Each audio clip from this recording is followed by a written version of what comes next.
Welcome, heroes, to Planeshifters Part 11, a Dungeons & Dragons actual play, and we are really excited tonight.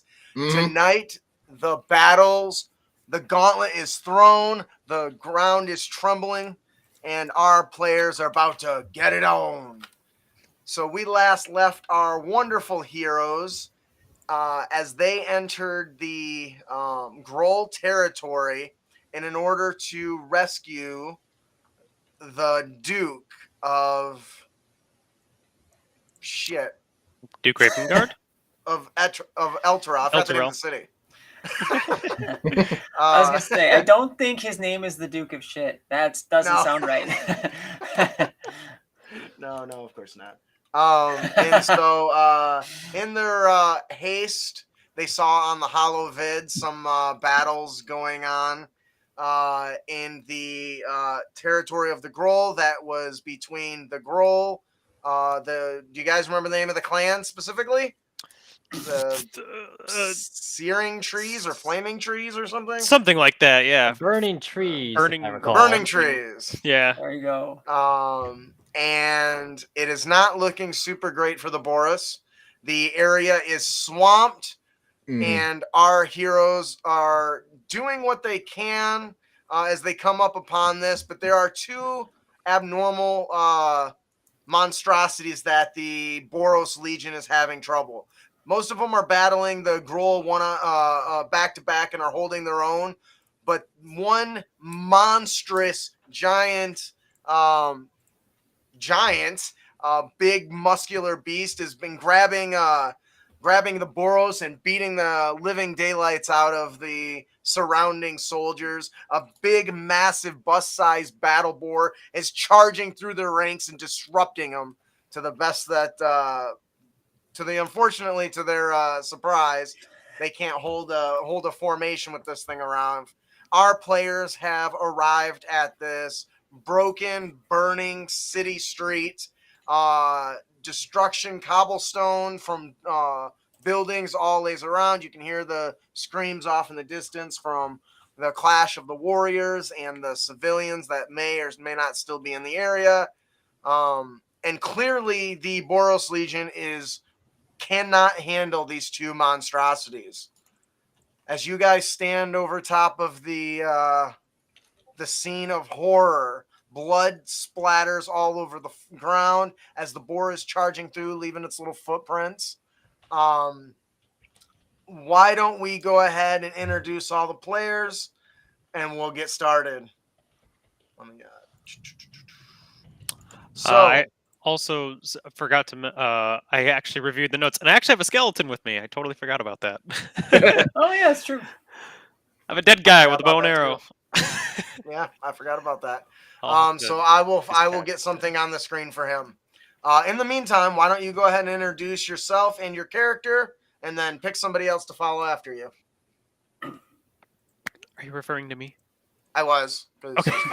I was just making sure that you were referring to me to introduce. Hi, everybody. Yeah. I'm Austin. It's been a while, it feels like. A month.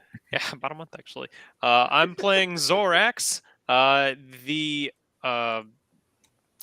What am I called again? Wow. The Voidwalker Paladin. I blanked super hard. You helped design that. I know. It's been a minute, okay. Lots happened. And I'm hoping really to go toe-to-toe with this giant guy over here, but we'll see how this goes. Certainly. Go ahead, Matt. You take the stage now. Wow, way to put me on the spotlight, dude. Hi, my name is Matthew, and I play Garmor, the Druid Circle of the Moon. Really wish we could show you the battlefield right now, but I don't have control of that. But I am really looking forward to another use of the virtual tabletop tool known as Foundry for tonight's battle. Awesome. All right. Go ahead. Ian. Go. Yeah, pick somebody. I didn't know if you forgot or not. Let's go with Will. All right. I am Will. I am playing the Changeling Sorcerer Echo. a bit of a trickster who is gonna get to show some of his fighting chops here. I'm looking forward to it. Yeah, awesome. And Ian, you're the last one here. Bring it home. Well, The master of last foundry. and possibly least, we got Ian here, myself, playing Artificer Merle Bronson, who is sees himself right now in a target-rich environment, and is looking forward to stay down. Target-rich environment. Oh, that's hilarious. I love it. Holy cow, that's 20 feet. Yeah, Yep. that's my aura. All right, I put a token on the screen. That will must be give them Austin's. Yeah, let's see if I can give you control of it though. You Not should go to exactly. right-click and say permissions. Right click it and say permissions. All right, we are really getting on there. I don't even know where the hell is that even at. Oh, right. I'm in player mode, not DM mode. Oh, right. Right click it. Name displayed. A represented actor. Nope. Token. Image. See, this is why I wanted you to run this stuff. I'll just control them. You tell me where we want them going. We'll set them there. All right, so we're super excited.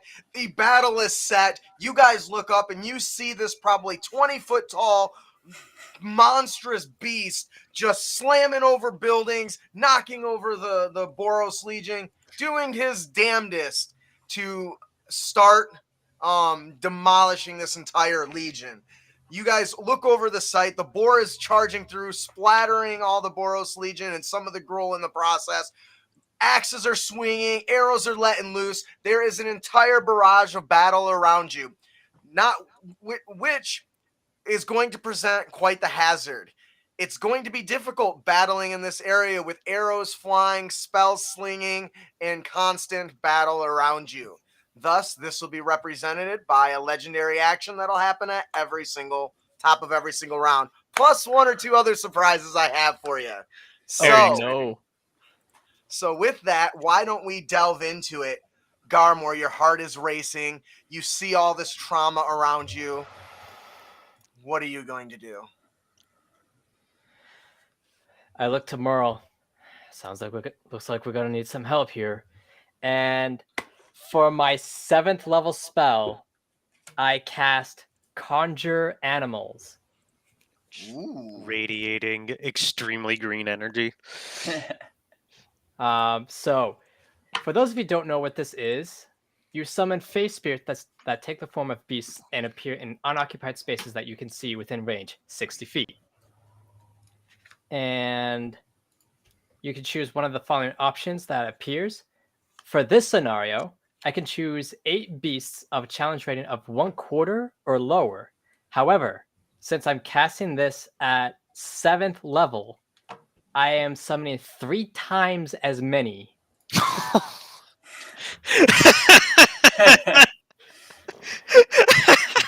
And suddenly the Foundry map is just filled. Well, to make things easier for Foundry, I would say that I think it would be easier if we just split the overall group into 8 groups of I forget the words. 3 groups of 8. Packs.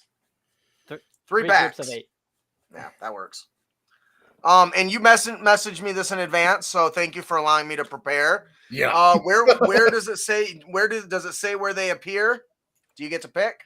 I think he said within range of 60 feet from him. All right. Yeah. Why don't you click That on he the can map see. and tell me where you would like these things to arise? Well, And you got to keep them kind of sparse apart because they're big.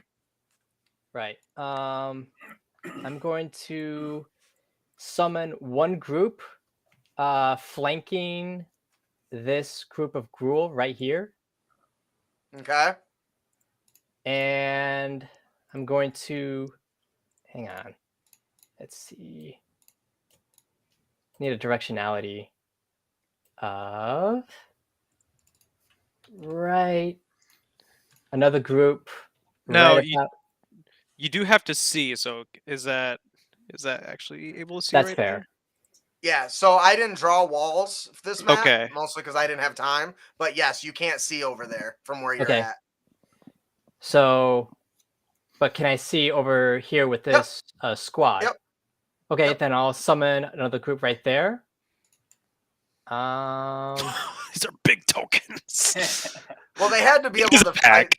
Yeah. They had a bunch of pack of them, so. Yeah. Yeah. All And right. What about the third one?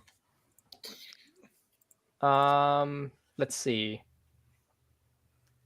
Man, I really can't see over here, so You could move on your turn still. I could move on my turn. But you are on a Yeah. rooftop. I am debatable.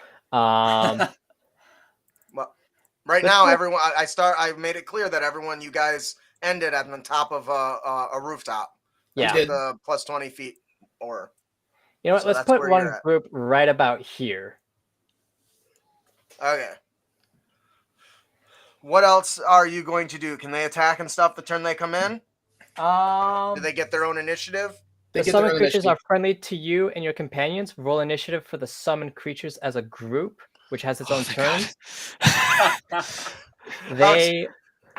They obey any verbal commands that you issue to them. No action required by me. If you don't issue any commands to them, they defend themselves from hostile creatures, but otherwise take no actions. My creature of choice is a pack of wolves. 3 actually. And so I have them with the command. The Boros Legion are their allies, but the Grull that I identify as Grull are not allies. And obviously the giant and the boar are hostiles. Clearly. Yeah, so the main directive is to support the Boros Legion as best they can. One thing to be of note for wolves, actually 2 things. One, obviously, they have pack tactics, which means their attacks while nearby an ally within 5 feet gives them advantage on attack rolls. There's also the fact, now I know this is going to be highly impossible for wolves against a giant, but for possibly Gruul, who knows? When a wolf makes their bite attack, their targets must succeed on a DC 11 strength saving throw or be knocked prone. Okay. That's savage. All right. Anything else? Can I? As your action, you can still move and you still have a bonus action. Yeah, I don't have much of bonus action besides wild shape. Can I move like to the edge of this rooftop right here? Yeah, you can move over there. Alrighty. Just climbing down, or you either jump down, you might take damage, or climbing down takes Isn't half like twice? movement. Yeah, I was gonna say half movement. Yeah. Somehow I can't move my character.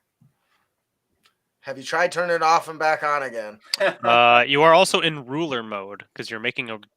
Oh. So you have to go to Thank Yep. you. Because I Move can right see here. this. Oh, that's helpful. I saw you do one of these.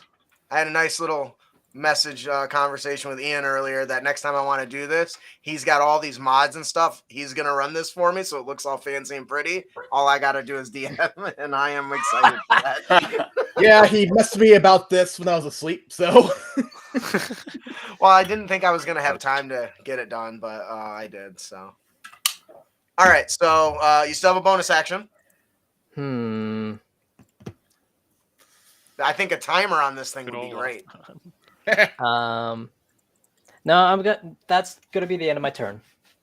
All right, so Echo, you see Garmore instantly take an offensive stand.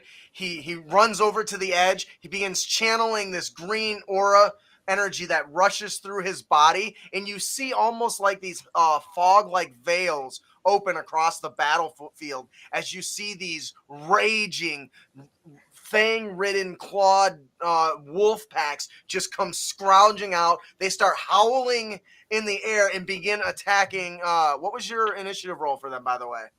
Oh, shoot. Each That's pack. okay. No, just one at a time. I'm not all at the same time. I'm not trying to track that. And- Ooh, they have an initiative of 19. Okay, Echo. So you see Nice. them come out and they just start leaping in every direction, attacking the Grull army. And you see kind of a bit of a smirk on Garmore's face. What does Echo do? Okay, I first need to know how bright it is. It's bright. There's a It is bright. you can't tell it, but there's shits on fire everywhere. I had Is another there, map that had things on it, but it didn't turn out very well. It was too. Is there any dim light around me? Yes. So you guys are standing on the roof, so it's dim inside the houses and stuff. Because some of them are a little brighter than others. You can see where there's scorched marks or they're crumbled. So if you go into one of those, it's definitely dim. And in some of the alleyways, it's a little dim. Okay. I would say you could argue every alleyway it's dim. So can I move to a dim light area, but still be able to kind of see this gap kind of north of me, behind this Boros Legion group? Yes. Okay. So I am going to use my bonus action first, if I can do that. Okay. And I'm going to use Shadow Step. Oh, Okay. Sounds hardcore. And so I'm going Hardcore. to kind of land right about here is where I think I want to go. And with that, I am going to cast Mage Armor on myself and kind of prepare for this upcoming battle. Okay. Do you have a particular? What does your mage armor look like? Is it something unique, or is it just? More of a looks less like an armor and more of a veil. Kind Okay. of hides me. Yeah. That's pretty cool. Like a shadowy, like aura, maybe. Right. Or Yeah. like okay. All right. So you guys, Zorax. You hear the wolves howling. That monstrous thing is rampaging, slamming into walls. Several wolves are going flying. Grull members are going flying. And then with a poof of black smoke, Echo disappears and reappears over. Did you go? You're still on the roof, right? Or did you drop below? I'm still on the roof. Oh, Are you you're talking about Echo? yeah. Yeah. Echo is below, like kind of just Okay. peeking out of the doorway there, if that's a Okay. doorway. Can you adjust his height for me then, so it doesn't say +20? Oh, yes. I can. All right, so you see him poof away in a puff of black smoke, and then you see another puff appear in the doorway of one of the buildings down to your left side. And in it, you see what looks like, you can only assume is Echo, but he's veiled in this dark shadow as he looms ready for battle. What does Zorax do? I look over at my little shadow soldier next to him, like, well, seems I'm not the only one who can teleport anymore. And where can I go here? What are those spell slots actually? Let's see what I got. Also, do you want me to roll initiative for the skeleton? Just have him go on either before or after your turn. He can But once go you decide, we'll leave it before there. my turn. Yeah, that's fine. Or after my Okay. turn. And let's see here. I think I got. Yeah, that's fine. I'm going to Misty Step, which I think is it 30 or 60 feet? I forget. 30. Is it 30? Okay. Yep. And I'm going to, well, I have to go 30 feet down, so then this will be, so I can get to here without hurting myself. So I'm right there. And then I need to, and then I get to move an extra 30 feet here, which is kind of the plan. Oops, that's not what I meant to bring up. And then I'm gonna kind of run over to these soldiers here. Actually, no, I'm not. I lied. 1, 2, 3, 4, 5, 6. Nope, I can only do like 6. So that works. We're gonna get right up on this guy, Oh, Wow. and That's pretty ballsy. Yeah. I got a bunch of wolves and stuff around me and some Boros Legion. Let's see So what happens. Did you teleport? Is that what you did? Yeah, I teleported down and then I ran across. Okay, gotcha. So I gotta adjust my spell slots here used, and then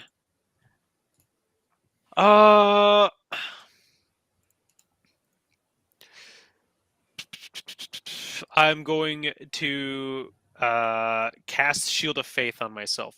Oh no, I can't because I used Misty Step. You Misty Uh, stepped. Right. So I'm just gonna hit this guy then. Not even gonna talk to him. Not gonna do anything. I'm just gonna slam this guy in very typical Zorax fashion. So here we Okay. go. come on and slam. That's a crit. Whoa! Way And to open the night. and the second attack is a 21. So I assume that hits as well. I can feel the darkness. Let us get it, Dad. Obviously on the critted strike, I'm going to use a 3rd level spell slot to just Light it! person. Light it up. Let's That's see, 48, dude. Yeah, I intend to hurt this guy, so therefore he's going to get hurt. It's a bunch of d8s, and then I'm going to two-hand this weapon, and so that's another d10. Can't believe I got a crit. That's crazy. It's got to happen eventually, I suppose, right? That's the way it works. Uh, Give us that beautiful bean footage. Holy cow! I need a calculator. Whoa! All right.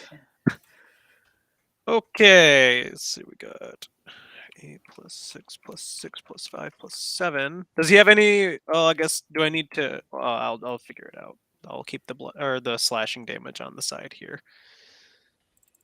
You're asking if he has resistances, right? Pretty much. I need to worry in case, so I'll leave the slashing part outside of it for all of our headaches here. I have a +8 modifier. My God. Okay. Then this is for. So and then we're doing max damage for crits, right? Yes. Okay, so just the slashing damage alone is 26. Okay. And then for the smite damage, 5 plus 6 plus 6 plus 7. Oops.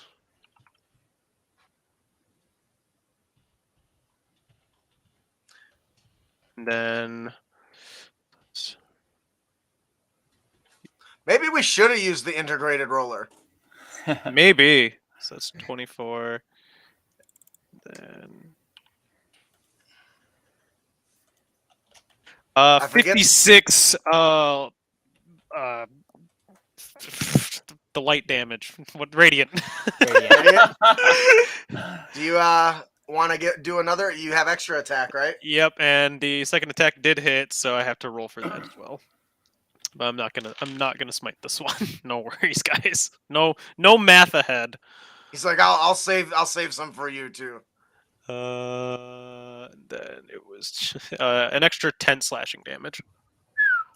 Ouch. Oh yeah, I have I totally forgot. I have improved divine smite, so it's another couple d8. Well, roll it. Let's go. It's another 10 radiant damage and another 8 radiant damage because of the crit. All So right. I, Are you good? Yep, that's everything. Okay. All right. So,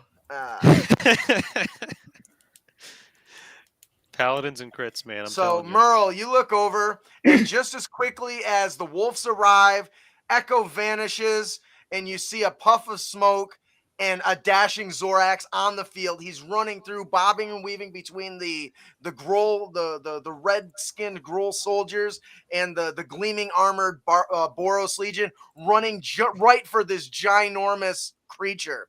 And you, Zorax, as you get close, you draw out your blade, and she rings with a hum. and you feel a sense of joy coming from your blade. Heck yeah. A sense of excitement. You're not sure if it's your own excitement or if it's ringing back from her. And you unleash a draw strike. As you drawing your blade, you whip it out as a quick strike, and a burst of dark energy bursts from your blade. You slash at this creature, and it holds up its arm, and you smash head first into its massive, bulky arm that is wrapped entirely in a chain. As you smash into it, he bellows and roars, "Arrgh!" And then as a reaction, I need you to give me a contested grapple check. You got to Okay. beat a 24.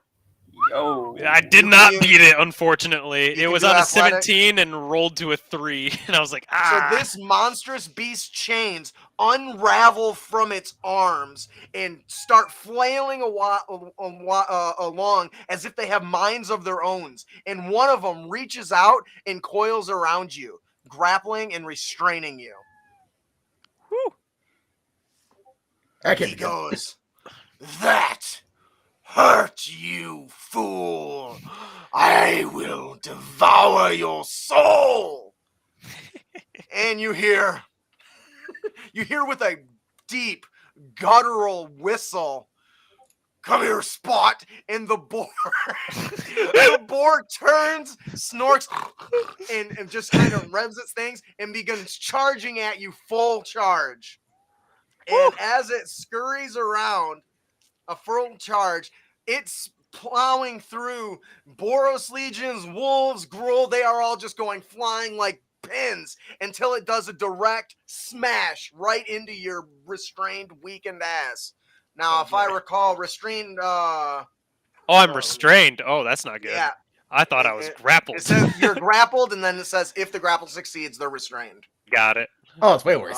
That's way Yeah. worse. Yeah, I was like, oh, okay. Well, so this means the creature, your speed is 0, and attacks against you have advantage, and your attack rolls have disadvantage, and you have disadvantage on deck saves. Dex saves. So yeah. as he's- this mammoth-like thing just comes charging at and tries to gore you, it's going to make an attack with advantage with a +10 to hit. So the first one is 19. The next one is 19 on the die for a 28 to hit. That is undoubtedly going to resound with your pain and agony It's as gonna this hurt. thing just spears you with these coiled, living snake-like chains that have bound you. I need you to give me a strength saving throw. The DC is 18 as this thing slams into you and sends you flailing like a kite at the end of this thing's chain. Do you fall prone? I meet the 18 with an 18. Oh, so as you come back down, as it rams you into the air, the sound of crunching armor and the chains kind of creaks and breaks as this thing gores you wildly, and you take 32 points of piercing damage. Oh. I'm hanging in there. It's good. It's good. It Merle. hurts, but I'm good. This thing just wildly changed. The guttural speech you heard, it called it Spot. And it is just charged into your friend who's wrapped in chains. He's swinging about, almost seems like he's helpless. What are you going to do? Wait, what about the wolves? The wolves have And my skeleton. that one, okay. Yeah. The wolves got they go, you said 19, right? Yeah. So you're right. They go before Merle. Hang on a second. I apologize, Merle. Yeah, Yeah, I got a Grull. skeleton. Just walk it off. That was after your turn. So go. Yes. Okay. Let me add your NPCs. Damn it. I got a little boy who's got to help me out. Okay. So what does your skeleton do before I move on to minions? Well, I guess All this is the minion round. Yeah. After Zorax is minion round. I'm thinking, like, do I want to give this guy like a weird personality? Like Make him shambling about. Oh, Yeah. man. Ah!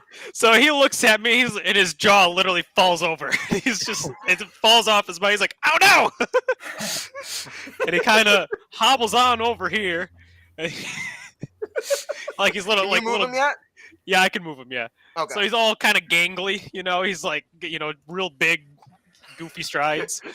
You guys seen the Harlem? You remember the Harlem Shake? I just imagine a skeleton ass running like that. Yeah. And he's like, All right, "Don't so- worry, sir. I got you." And he's gonna fire an arrow at Oh, I should probably write that thing's HP down. Hang on. Yeah, it's probably like 2. I don't think it matters too much. No, not your NPCs. Okay. The mammoth, the boar thing. Oh Jesus. Oh, this is good. Yeah, he has 13 hit points. He ain't going near anything. All right, he's gonna launch an arrow. He's gonna fire an arrow at the boar. All right. Actually, he's gonna fire it a at the shot? giant. He's gonna fire it at the giant. I don't Okay, at the giant. know. Just a little short bow. Let's get it, buddy. Hey, it does a 21 hit. Yes, it does. Fires a little arrow. He goes, poof. It's 1d6 plus 2. Hey, you know what? There's worse out there. Hey, he did 7 damage. Let's go. Little what? 1/4 challenge rating guy. That may not seem like much, but that'll add up over the course of a battle for sure. I know. Oh, All it's right, good. so Yeah. go ahead. He says, "For my lord!" And he's just, poof. He pulls back on his rickety old bow that's made of bones and shit, and in the string is somebody's hair. The projectile, it releases a projectile, and its cruel tip embeds itself in this giant, raging ogre giant thing with a nasty mask on.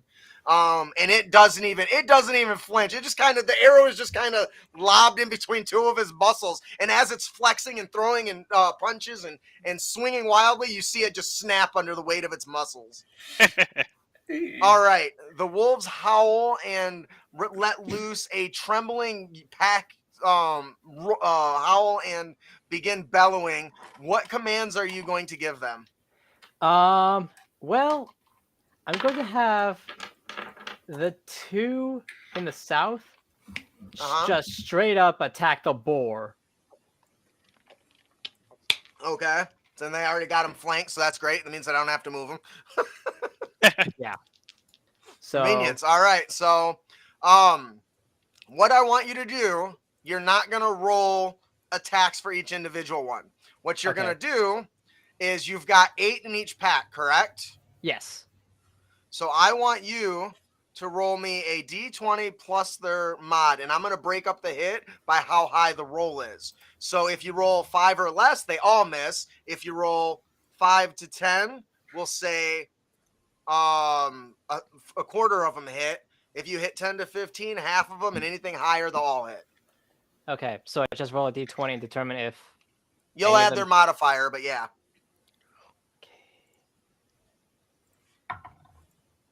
Oh, that's a 7. All right, so that's going to be 1/4 of them are going to attack. So how many? Their attack, if I'm not mistaken, is 2d4, right? Yes, 2. Wait.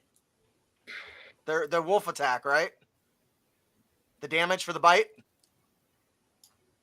Bite. Yeah. It's 2d4 plus 2, right? And each little group has 8, correct? Yes. Hang on, sorry. I pulled up my dire wolf stats. I'm such an idiot. Okay, yeah, wolves. 2d4 plus 2. So how many times do you want me? So a quarter of them. I'm gonna pee. I'll be right back. So that's 4 damage rolls. Oh, It'd be 4d4 plus 6.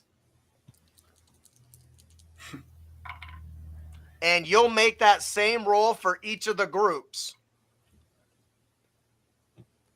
I got an 8 for the first. And an 11 for the second. All right, so the go ahead and roll attack and damage for the other group that's also flanking it. So you're going to treat them as 2 individual or 3 individual creatures. And Okay, just make this the is damage better. die higher. 13 to hit.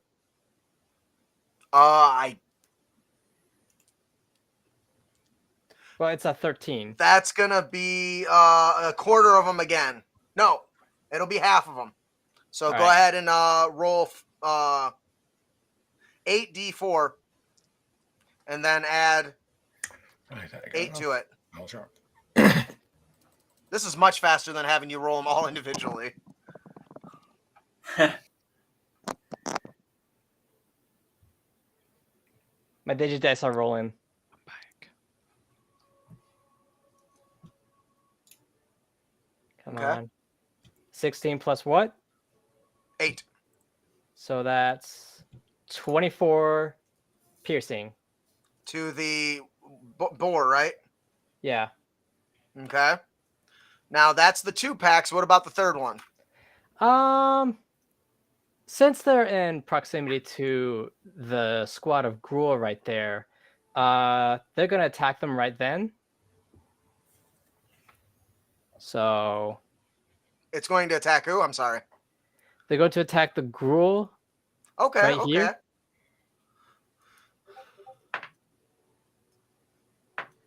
All right, go ahead and give me your attack roll.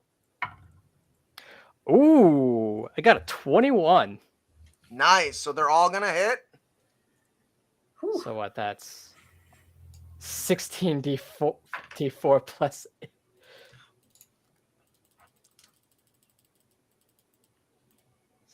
$16.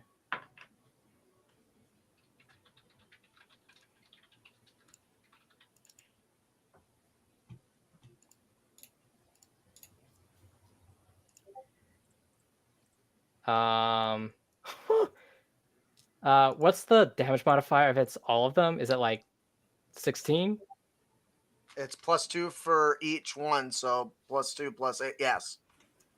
So that's 56 points of piercing damage. Damn. All right, I gotta do something really quick. Let's grab that. Yoink.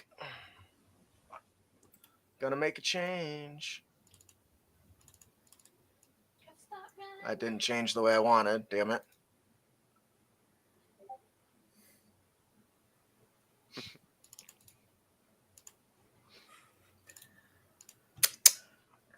Got it. I think. Let's find out. Yes. Wait, what happened to my squad? So, your squad went and attacked a squad of Grull in the battle, and unfortunately, I rolled pretty well, so you lost about half your wolf pack to the squad that you sent them after.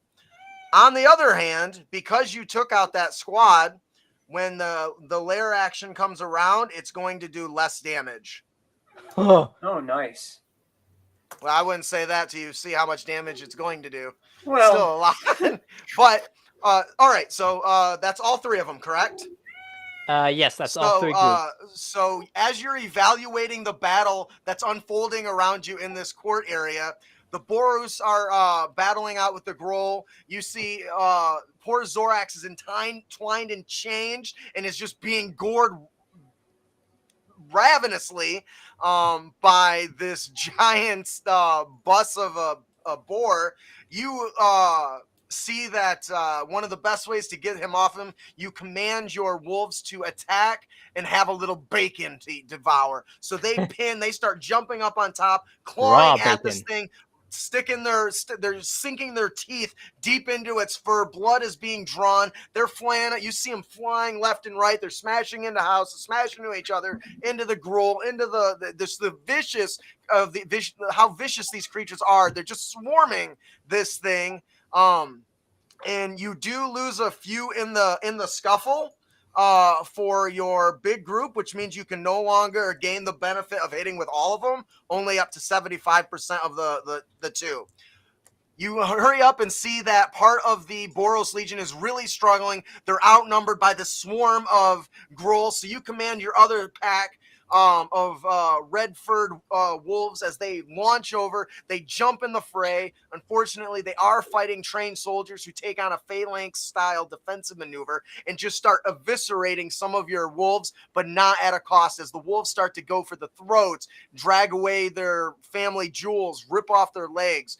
And combined with the assault with the Boros, you're able to bring down the entire little contingent of Grull, but at the cost of so many Boros soldiers and a good part of your pack of wolves.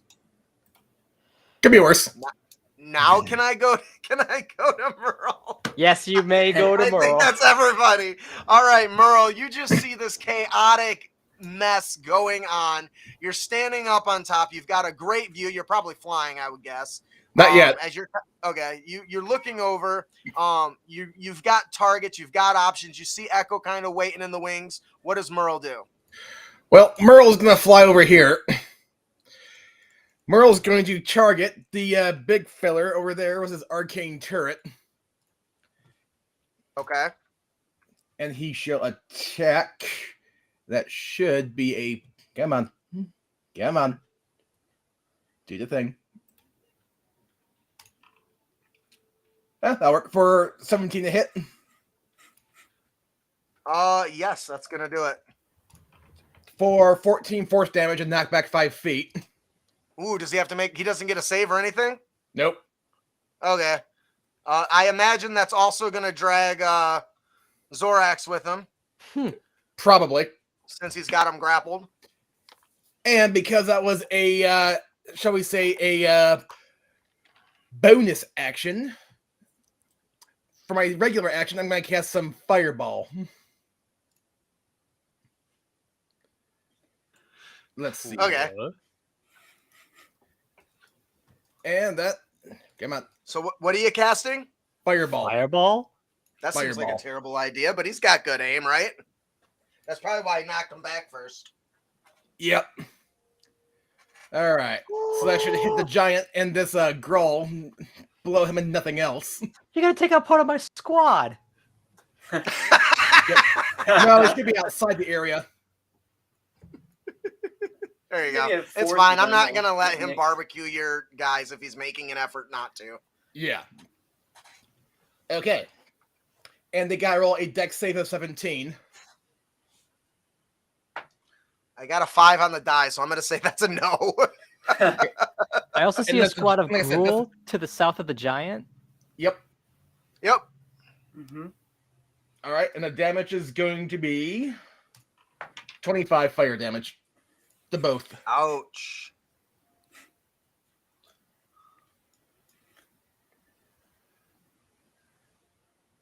All right, so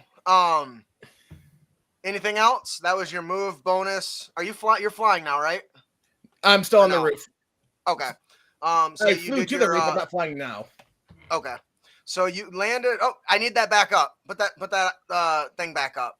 Well, fine then. Do it now. Just for a second. All right. So as you kind of lift off your feet, your rocket, you got rocket boots, right?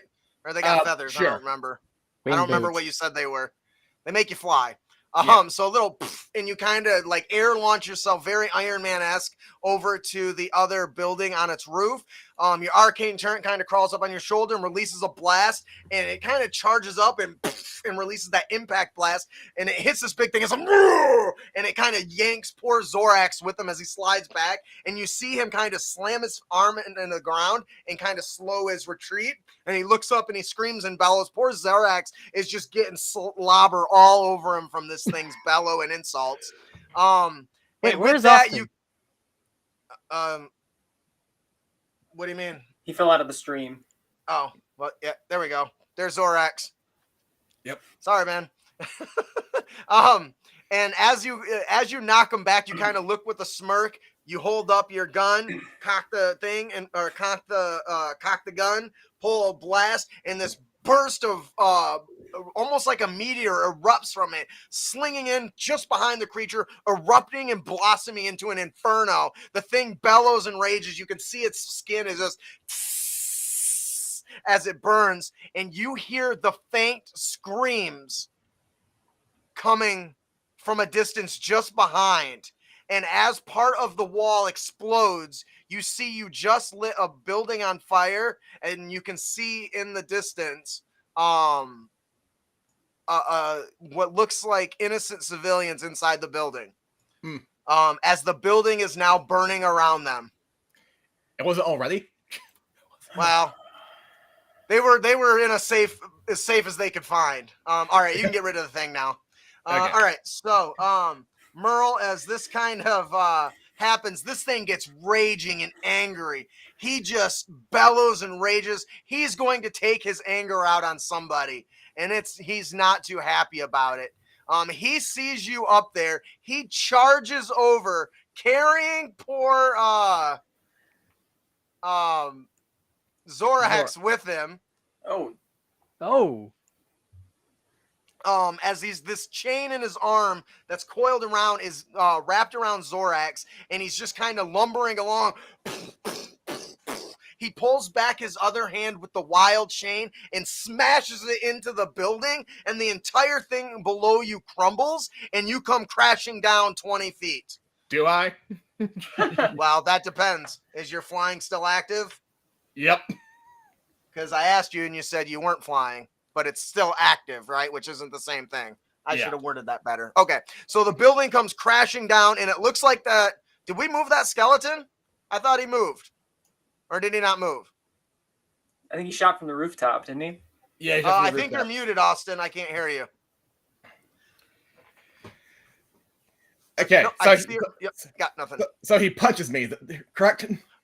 I'm getting there. Okay. So as he delivers a powerful blow, he is going to make an attack roll as the building comes crumbling down for a 23 to hit. Shield it is. Does your shield block that? Well, when I cast the spell shield, that should Blocks 23 then? Whoa. I have too many character sheets pulled up and that. Okay. Yep. I cast shield and that'll increase my AC to 27.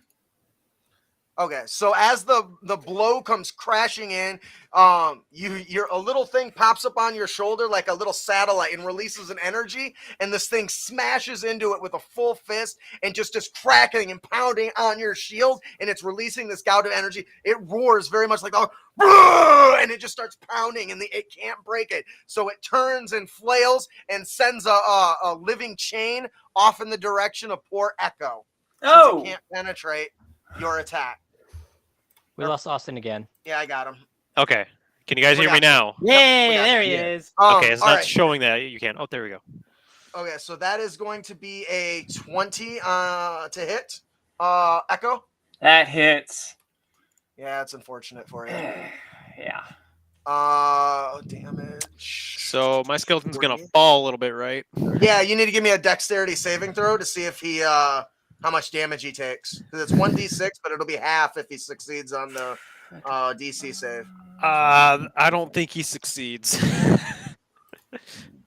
Yeah, I rolled a 6, so. So I he don't takes. think +2. You got lucky. He took 4 points of damage. That's not bad. A bludgeoning.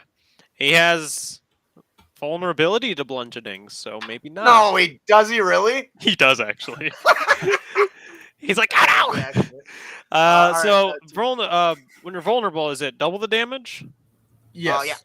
So he So took 8 8. damage, but he's still going. He's got 5 hit points yet. He's All good. right. You're your skeleton. My skeleton. Me, I'm doing great.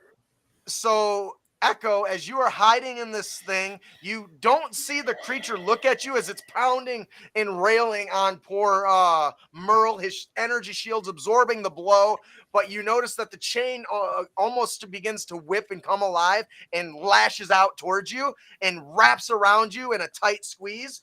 You take 19 points of bludgeoning damage, and you are now grappled and restrained.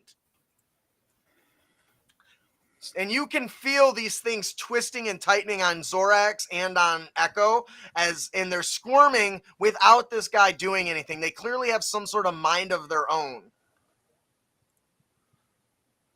trying to see. I think that's all of his attacks. He makes 2 attacks. Yep. And it roars and bellows, and it finally just stops pounding on Merle's shield. And it turns away and roars and bellows right into Zorax's face, and kind of just kicks Zorax in the side as he starts looking towards Garmor. The He's like, area is. Please stop. As you guys look into his eyes, you can tell that he's there. The intelligence is there, but it's almost overcome by rage at this point.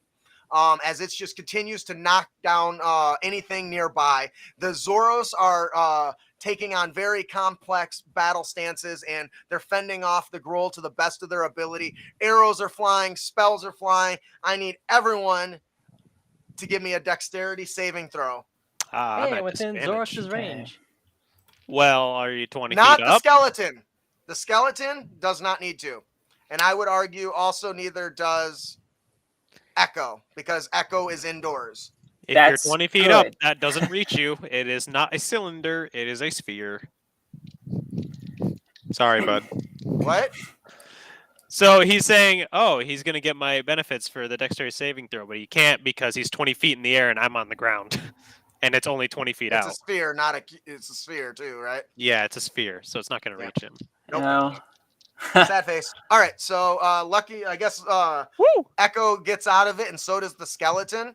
But everyone else needs to give me dexterity saving throws. Even avoid with the kind of disadvantage, 24. Oh, nice. I rolled very high on both. Wait, of do those I have rolls. disadvantage? No, I have disadvantage because I'm grappled or I'm restrained. Ah. Well, I roll a 7. Uh-oh. 20 total. 20 total. All right. So if you failed the saving throw, you're going to take 15 points of bludgeoning damage, and you need to give me a strength saving throw or be knocked prone. DC 15. Yeah. Okay. Let me see. If we're all- Says- And then that's Ooh.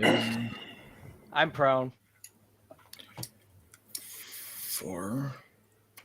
Wait, do I need to make a dex save for my wolves? yes, you do. All right, I'm gonna make All the pets do too, except for the skeleton who's indoors, which is why he doesn't need to. Okay, I'm gonna make. It's basically my wolf- battle debris, I guess. Oh, who He's did a this? Did somebody else do schemer, that? Oh, I didn't do that. That was me. Yeah. Oh, from okay, I see. Okay, I'm gonna roll for the small pack in the north. Yep. And what was the target number? Yeah. 15? Yeah. So I made it then. That is an 8, Okay. and you said the damage was 15, right? I don't even remember what the damage was. I don't know. It was Do you remember how much damage it was? I think The he's. DC I think it was 15. I think The Okay, the DC yeah, was then- damage. 15. the remainder it of the the same? north. Then whatever 15. remained of the squad in the north is gone because their hit points are 11. Oh yeah, they're gone. All right. So to the one closest to the pack that's closest to Zorax, that is a 10. So that is another 15. So that squad's gone. well, I wouldn't say they're gone. There's just less of them. And for the one in the east, that's another 10.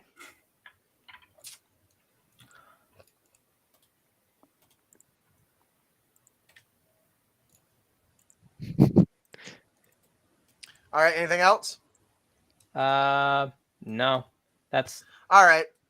So, as this battle is raging around you, there's free fire bolts and arrows, and buildings are crumbling around you as this rage monster is just destroying everything. Debris is flying every direction, arrows in every direction. And you guys and are I'm doing your prone. best to you're doing the best you can to avoid, but this thing is, I mean, it's like the Hulk in a building. Things are just flying in every direction. And the stuff is pelting you in the middle of battle. Echo was ducked inside, so he's protected by the cover of the building. You see Garmor, you end up just dropping straight as a large what you think was a kitchen sink smashes you into the face and knocks you to the ground. What you think is a kitchen sink. It's my good wording. I like that. What I do wanna you know, do, he's a druid. Garmore? He's like, what is this thing that hit me in the face? What does Garmore do in this situation? Big, giant, ragey monster, big, ragey beasts, and battle going on around you. All right. You know what? I'm gonna do something a little crazy. I like crazy. Okay. I love it. The problem is, I might suffer the wrath of the giant if the boar dies from this. And I would like Justin to roll a Constitution saving throw for the boar. Ooh. I am casting 4th level Blight. Okay. Oh, So and what I'm going to do... Constitution save, you say? yes, Hmm. DC 18. Let's see if I did that right. Oh, no! 14. So it. I was like, with failed. that +5, it's going to pass. That's wrong. Wait, it succeeded? No, it didn't. It did I not was- succeed. No. I thought it would with the 21 con. Yeah, it has a very high con because it's a Yeah. beast. Wow. Yep. So what's Stats the gotta go damage? somewhere. Well, the blight.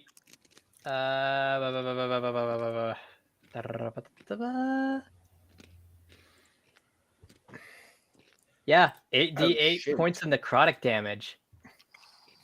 Let's Oh my make it God. happen, Captain. Let's see what we got here. Okay, I got a fumbling dice that has yet to set.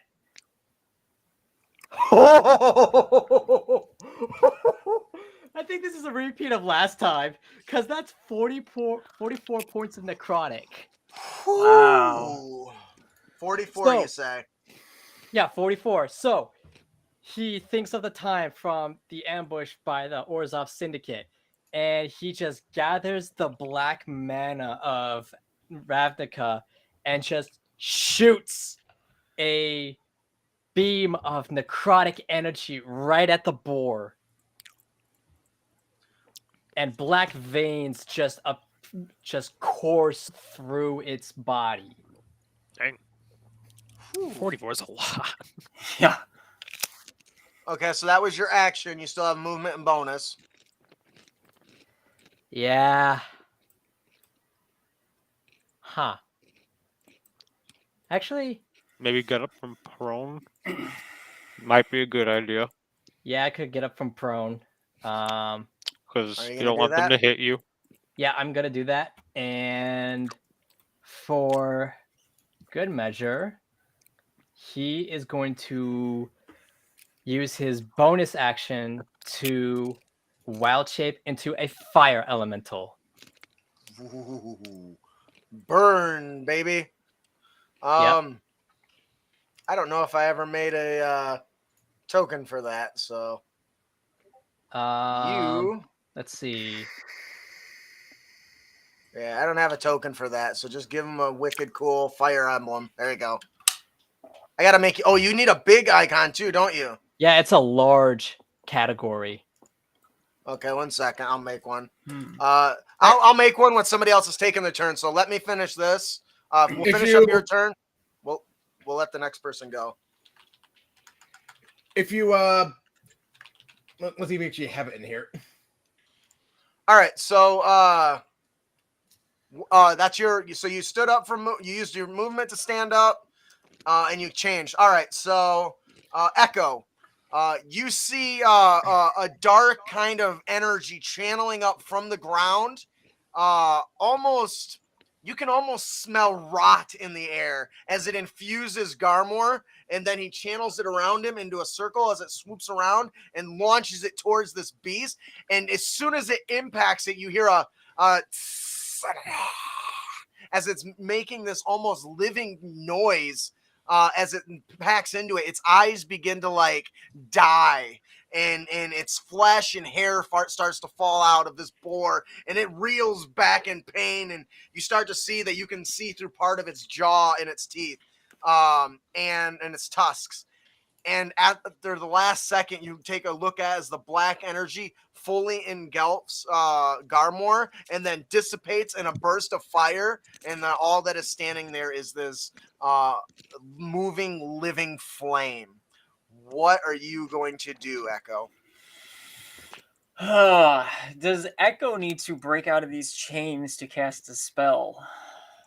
According to restrained, it does not say that it limits your ability to do anything, so no.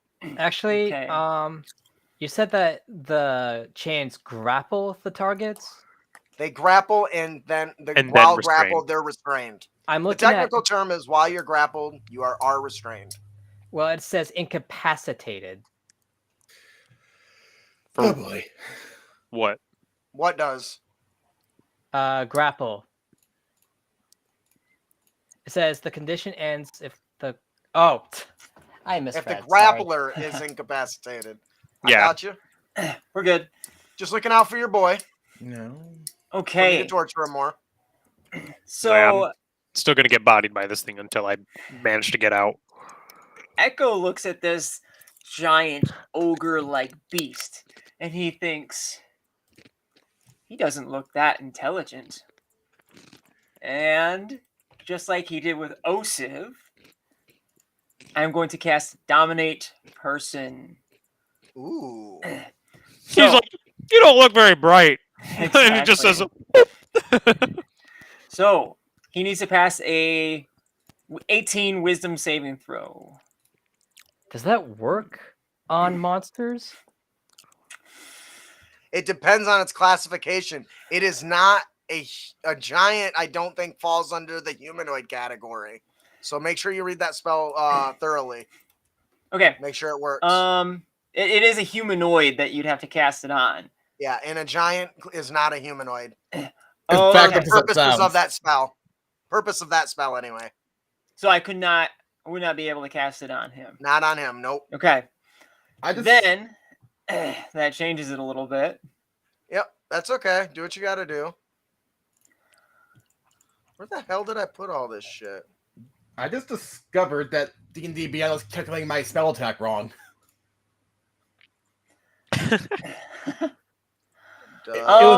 Smoke. It was Magnon. undercalculating. That'll have to work. Then, Interesting. since I'm already technically grabbed by this creature, I am going to use Shocking Grasp. Nice. Since he's already touching me. Oh my gosh. And I roll a 30. Woo! That's a That hit. should get it. Yeah. Oh, I that need looks to give permissions. amazing. It's not exactly right, but it'll have to do. But that's category size, right? Yeah. All right. Large, you mean? Yeah. Yeah. Can you move it, Matt? 1 sec. Oh, that's the wrong control. If you actually, what I was trying to say earlier was if you open up Matt's character sheet and you drag the fireman elemental token onto his character sheet, a wild trip option should have popped up. Oh, well, too late. I think I got it now. I just Well, I updated it. can't. Well, I don't think I can. Oh, now I can. Thank you. Yep, no problem. All right. So, what is the plan, Echo? So Echo grabs the chain that is around him and sends a shock up the chain towards the creature and causes 18 damage. Woo! Is that Pretty good. require an attack roll? Yeah. I- he rolled the. He I rolled rolled the a 30 to hit. Oh, yeah. That's definitely gonna hit. No question about it. For 18 points of damage.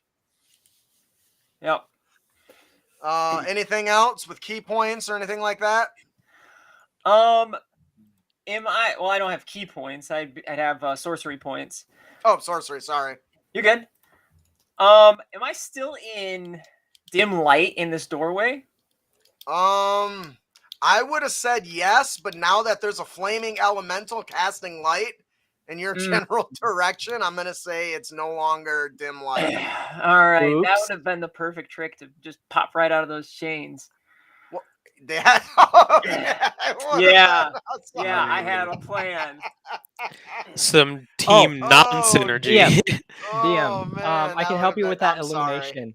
The elemental sheds a bright light in a 30-foot radius. Okay, yeah. Yeah, let's definitely reach in. Yeah. And dim light at an additional 30. Yeah. So Yeah, he's right area. You're a son. sorry, dude. Thanks for that. All right, let me. Oh, okay. I could probably use a quicken spell And do it to again. go again here. Yeah, you could. Yeah, As long as so because you used a cantrip, so technically you can quicken whatever you want. yeah, Yeah. so I will use my quicken spell this time to cast. Let me look at the map here real quick and make sure. That's a pretty big dude. Yeah, that's a 15-foot. he's massive. He's huge. I am going to cast Confusion on him. Oh, ran no. at him at light So Confusion is a That is so 10-foot awesome. orb, but since he's so big, it will only hit him. Right, right. Okay. That's So smart. he needs to pass the Wisdom 18 saving throw. Otherwise, he'll be confused, and then you'll roll a d10 to determine his behavior. What is the is it a charisma throw you said? Wisdom, 18 Wisdom. wisdom. Ye ol' wisdom.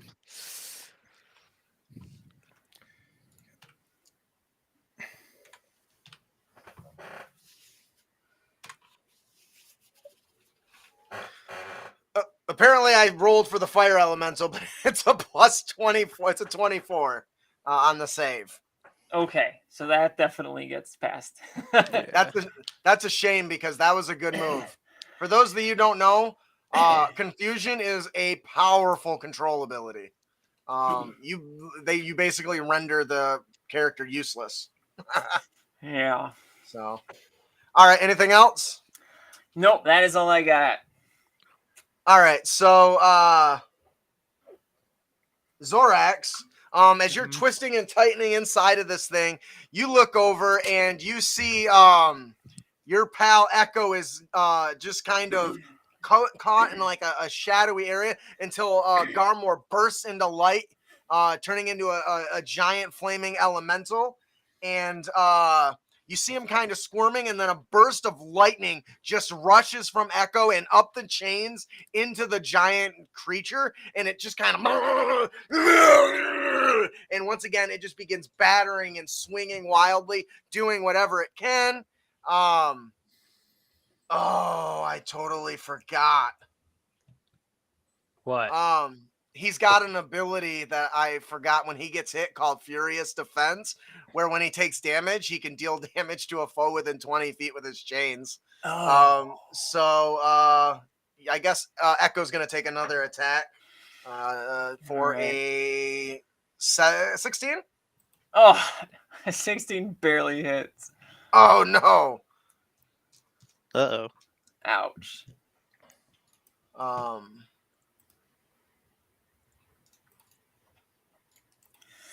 All right, for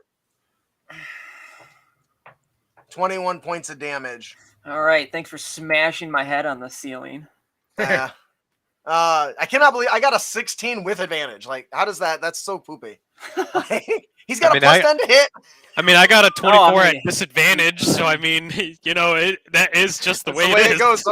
Yeah. All right, so Zorax, or not Zorax, Zorax, you see the lightning rush from Echo, and kind of in a blind rage, the chains go wild as in response to this beast just flailing wildly, building parts and barrels and walls and doors are just flying in every direction, and you see the chain just reach up and wiggle around and slam Echo into the wall, and you hear a loud "Ugh" come from him, and you're likely next as you feel the chain pulling and wreathing on you. What are you going to do?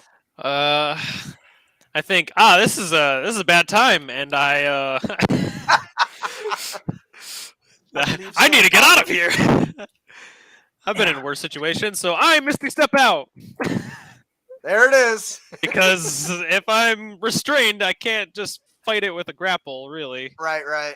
So So I with have a to, poof, where do you poof to? I poof Still within melee range. I'm gonna be right in front of you. Actually, how's it going? How you doing? I'm chained up, asshole. How's it think I'm doing? And Well, he's still it is- chained up for teleporting. am I still chained up? What? No. Oh, okay. Echo is. Okay. Yeah. So hopefully, I don't know, maybe I'm casting some shadow that you can, I don't know, since I'm standing in front of you. Everyone does stand in Zorax's shadow, to be honest. And now it is time to fight this thing. So it's another 2 attacks. Let's get it. Let's go. It's time to fight. Oh shit, that's bad. A roll. Whew. Does a 15 hit? Hang on, 15? I keep forgetting. His you're attacking the giant? I'm attacking the giant. That's not gonna do it. Okay, Sorry. that was my highest roll. I rolled Yeah. a 3 with Oh, both my no. attacks. Ouch. Yeah, that was rough. I rolled a 2 and a 3. Wow. That ain't good. I kind of politely asked the sword, sweetie, I might need a little help here. And I'm asking to be hasted. She but you seem like you were enjoying yourself, Father. But I'd love to help. And Just a little boost, honey. you feel a warmth and a humming coming from the blade, and the vibration starts in the blade and works its way up and into your body, and the world around you seems to slow down, and you are hasted. Woo! That's limited to sweetie. once a day, right? Or whenever Once a day, I feel like yep. it. Yeah. I mean, both once a day and whenever you feel like it. This is definitely one of the situations where it's gonna happen. So Yeah, so using it on some guy sitting in the office that pissed you off with the fingers is probably not gonna happen. am I allowed to attack again? Because this did happen, I guess, Yeah, after sure. that. Okay, That's so fine. one more attack. Let's get it. All right, I'm not petty. That's not true. I'm very petty. 22. Thankfully, that might Hey! hit. That's gonna do it. Yes. And I guess I'll probably I'll level just 1 not- smite it. Why not? I have I'll spell give it the slots. smite. Look who decided to join the viewership of the stream. What's Mr. that? Gray. Hey, likely to use adventurers as toilet paper. From Lauren Poor. That was awesome. Where's my D10? I forgot about that. Oh my goodness. Here we go. Oh, that's awesome. Stop What do you giving him got? evil ideas. Yeah, no, we were is- we were on a show called Lauren Poor, and we were drinking, and we were so tore up. We were talking about giants, and we were the experts. And apparently, the reason they like people is because they make for great toilet paper. It looks like it's only going to be. It was kind of a bad attack, but 16 radiant damage and the 9 slashing damage. Okay. All right. So, anything else? That is the turn, and now I have to All prepare right. to get grappled again. Well, all right. So, the pets get to go now, but I'm gonna go ahead and narrate for everyone before then. Sure.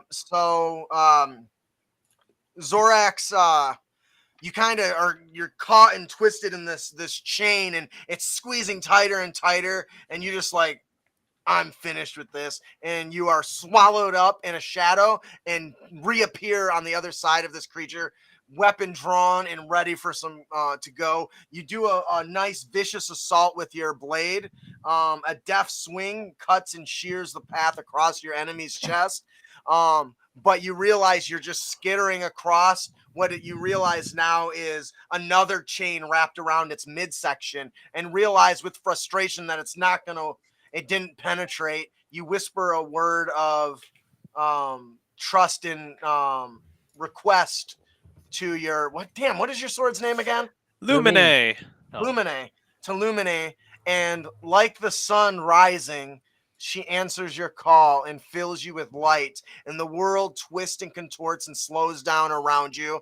The creature is still turning towards you, ready to slam you.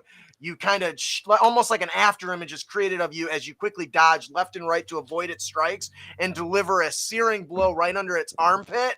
It kind of bellows, and you send a shock of energy right through it. And you see him kind of recoil from the blow and swat, and you duck underneath him. Your skeleton archer kind of Harlem shaking over in the corner draws He's his like, bow. He's doing it. Why don't you go ahead and give us an attack roll for him, unless you're going to do something else. He's gonna. What can he do? He's gonna move a little bit further. I just want to say, all y'all minions are really, the damage is really adding up. Like, He's gonna move to the back here. He's gonna be like, he's like, oh my god, I survived! I can't believe it! And he just gangly runs over to the wall, and he's putting out his bow again. all right, give me an attack roll. Get him, boy! Hey! Oh no, that might not be an A. Let's see. It's a 15. It's not gonna hit. All right, so he draws back on his bow with his trembling body, and he's shaking. He loosens the arrow, and as this thing is raging, it reaches up and grabs what looks like a wagon and pulls it as if he's going to throw it, and the arrow just kind of thuds into it. As he does that, because he only moved 10 feet, he's gonna like over here. Run away! He's like, oh my god! And that's where he's gonna sit. All right, the wolves are prowling and are howling in unison. Garmor, they're savagely attacking several of the Grull, and they're hanging on by fangs to this now like decaying battle boar type thing. Why don't you go ahead and have them take their attack before the battle boar goes? All right. So how many attacks per group? Now that they're down one size, you're gonna roll the same die, but the number of attacks is gonna go down by a little bit. So if you roll between 15 and 20, it's only gonna be 3/4 now. If you roll between a 10 and a 15, it's going to be 1/4, and anything under 10 is going to be missed entirely. Okay. So come on. We'll say anything Ooh. under 8. We'll give you a little extra room there, since they were getting demolished so quickly. But damn, they did a lot of damage. One is a 15. To attack the boar, correct? Yes. I gotta keep checking this AC because I keep forgetting. Yes, that's gonna do it. All right, and that's how many D4s? I'm sorry, what did you say you rolled on the D20? 15. 14? 15? So that's gonna be 1/4 of the total. So that'd be 4d8 or 4d4 plus 6? No. 44 Eight. plus What's 4? a quarter of them? It'd be plus 4. You're right. Okay. Because each one's 2d4, not 1d4 individually. That's confusing me because I'm a dummy. Ooh, it's getting kind of warm in here. It's because I'm on fire. Thanks to fucking Merle. Okay, so that one attack is 16 points of piercing damage total. Woo, nice. All right. And so for the other group, oh, that's a 12. That's still gonna get you over 10, so that's still gonna be 1/4, so same damage All right. until they get their fucking faces stomped in a minute. I love my little gangly 13 points of skeleton piercing. guy. How much? 14? 13. 13. Ooh. All right, so your wolf packs just pounce on this thing. They're gnawing at decaying flesh. One of them is howling as it rips off one of the creature's big tusks. It flails and it's knocking several back. And unfortunately, you are going to lose the last bit of one of these. So you're down to the last pack as this thing is just stampeding back and forth wildly. All right. Anything else? No, that's the end of the wolves' turn. All right. So the wolves are just mowing down on this thing. They're howling in success. Several of them get trampled as the beast runs back and forth, and they're chasing. They're circling around just like a pack, waiting for an opening, tearing and gnawing at its legs. It doesn't care. It starts bowling over and is going to charge over to here. Oh, son of a! And attack both the guard and poor our poor paladin again. Hey, let's bring it back. The guards actually get my bonus this time because it's a strength Nice. saving throw, right? Also, Yep. Austin, It is. because you're hasted, you get a +2 to your AC, and your speed is double. Oh and yeah, and to you the have AC. advantage on dex saves. I knew that part. I forgot about the AC. Also, your speed is doubled. Forget how much haste just gives me. Haste is powerful. All right, so as it comes barreling in, unfortunately, it just plows right through some of the soldiers. Several of them managed to survive the brunt of the attack, but unfortunately, they're knocked over and crumbled under the boots of this thing because I rolled horribly, so they die. That's, I guess, their fate is in the hands of the dice. I guess I kind of get the whole Critical Role theme song thing now. It's the name of the game, right? Right. Yeah. Anyways. So they get kind of trampled over. It tries to gore you. You see the gore coming. You've seen this thing charge recklessly at you now. So you have no concerns. You kind of stand your ground. You slam your Zorak slams his sword into the ground, and the thing runs face first right into it, and you stop it dead in its tracks. As it's charging at you, and your weapon rings with the sound of tusk on steel. And you can feel a bit of shock run through your sword for a minute. Not quite pain, but something unexpected. But it does miss you with its gore attack. So I think that means it's Merle's turn. Hope this doesn't negatively impact my sword at all. Yeah, I have a few options, as they say. I keep going. So Merle, you see the boar's its necrotic body is just decaying. It's being attacked wildly by wolves. And then it charges at several of the Boros Legion, sends them flying in all directions, through windows, through walls, splattering on the concrete. Those that get knocked over are trampled underfoot as the thing tries to plow face first into Zorax. Blade enter the ground, stops it in full force. What does Merle do? Will, I believe this is what you call a not ideal situation.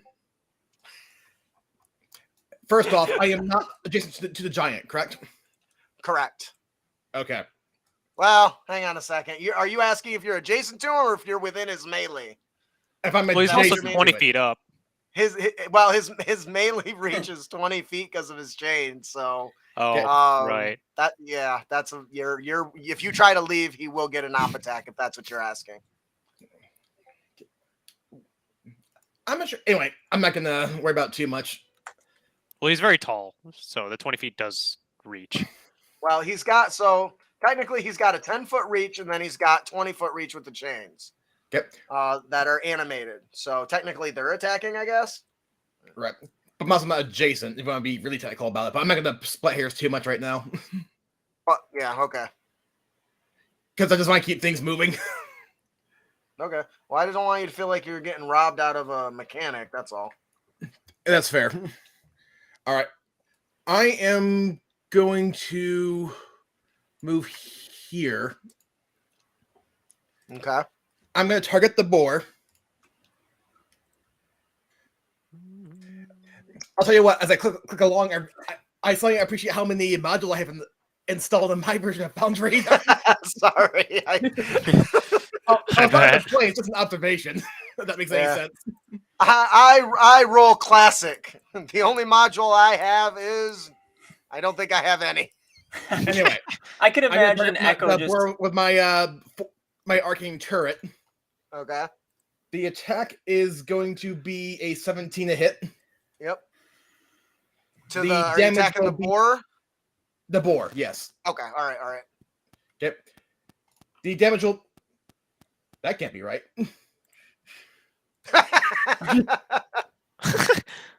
Oh, I clicked. Okay, that's what Yeah. happened. 19 damage, and it's not back 5 feet. That's funny. Yeah, I actually clicked critical hit. Is what happened. Yeah, I was like, that's a lot of dice for your arcade Oh, turret. Just And- did fireball damage. I wish. Although I can't make it explode technically, but it's another topic into itself. And now I'm going to firebolt it Okay. Okay. for 16 to hit. Oh, that should actually be 18. But anyway, To the boar? yeah. Yes.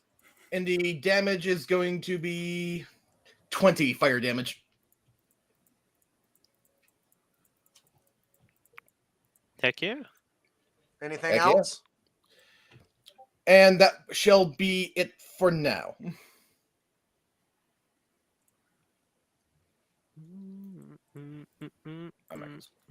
All right. So, the boar is charging at Zorax, Merle, you see he's kind of under attack, so you kind of you kind of fly over and kind of get a better vantage point. Your arcane turret kind of pops out on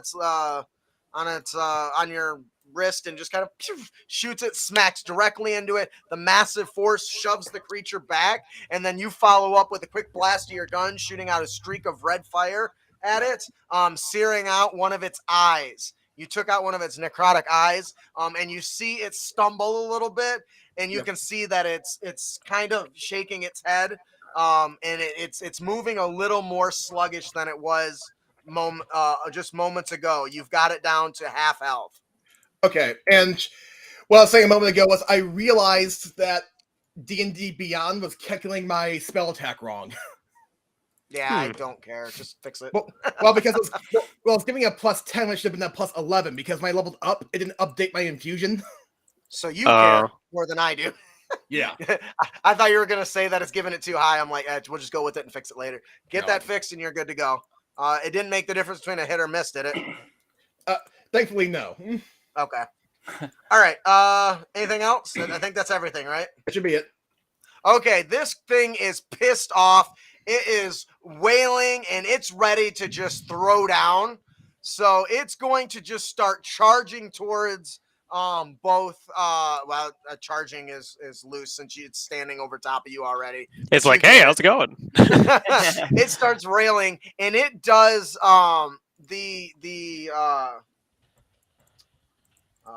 shit. Hang on a second. I gotta find I lost it.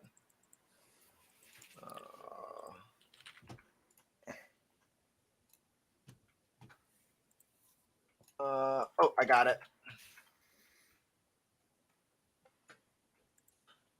There we go. All right. So, the thing just leaps into the surprising size. It leaps into the air, and roars and bellows, goes up a good, 30 feet, and comes crashing down and sends a shockwave in all directions. Everyone needs to give me a dexterity saving throw, DC 18. Even if we're still in chains. No, you automatically fail. So Okay. Well, no, That's you what I can still thought. make the dex save, but it's at disadvantage, right? Version of. Yeah, I'm looking at it right now. Yeah, he's right. Because I Hey. looked that up just recently. I have advantage. Yeah. Well, I rolled an 8 both times. Well, you do get my benefit of a +5, so I mean, not that it matters much, I guess, in this case, Yeah. but It I might. rolled terrible both times. I don't know what the DC was, but I pass. And I'm going to throw my Flash of Genius to boost that by 5 more, make it 19. So, yeah. All right. So Is My- are you you flying? If you're flying, I'm sorry, you're off the ground. He basically smashed in the ground and created a shockwave. So if Okay. you're flying, I apologize. You don't need to. I think that also applies to It should. the fire elemental, right? Garmore? Yeah. Well, here's the thing. One of the conditioned immunities that fire elementals have is being immune to becoming prone. If I'm still taking damage, I can roll the dex save. Which I assume we are. Yeah, there's damage to go with it, but you won't go prone. Okay. Oh, that's a fail. So that'll be oh man, that's a pretty crappy roll. That'll be 14 bludgeoning damage. Is that magical? It's not. Unless there's Yeah, magical stones in shockwave. the ground, so it could be, I guess. I have resistance from non-magical bludgeoning. Nice. There you go.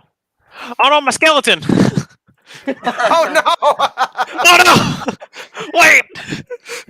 Oh no! It doesn't matter. Well, even if I did succeed, he would die, so it's over for him. He is. You're all going to die. He's like, no, please. Wait, what's the range on it? I guess it doesn't matter. If it's like 30. Feet. Yeah, it's 30 Everybody feet. takes 14 damage if you fail, though. Yeah, Okay. he is half dead. as much on a success. Oh, he was peppering the guy. Yeah. That's sad. Come All right. on. So as he jumps and lands, he turns and reaches out. Oh, I need to and make a concentration check for my wolves. Hopefully you succeeded. No, you didn't take too much damage. Yeah, it was like 7. It's just 10 or higher. I rolled a 6.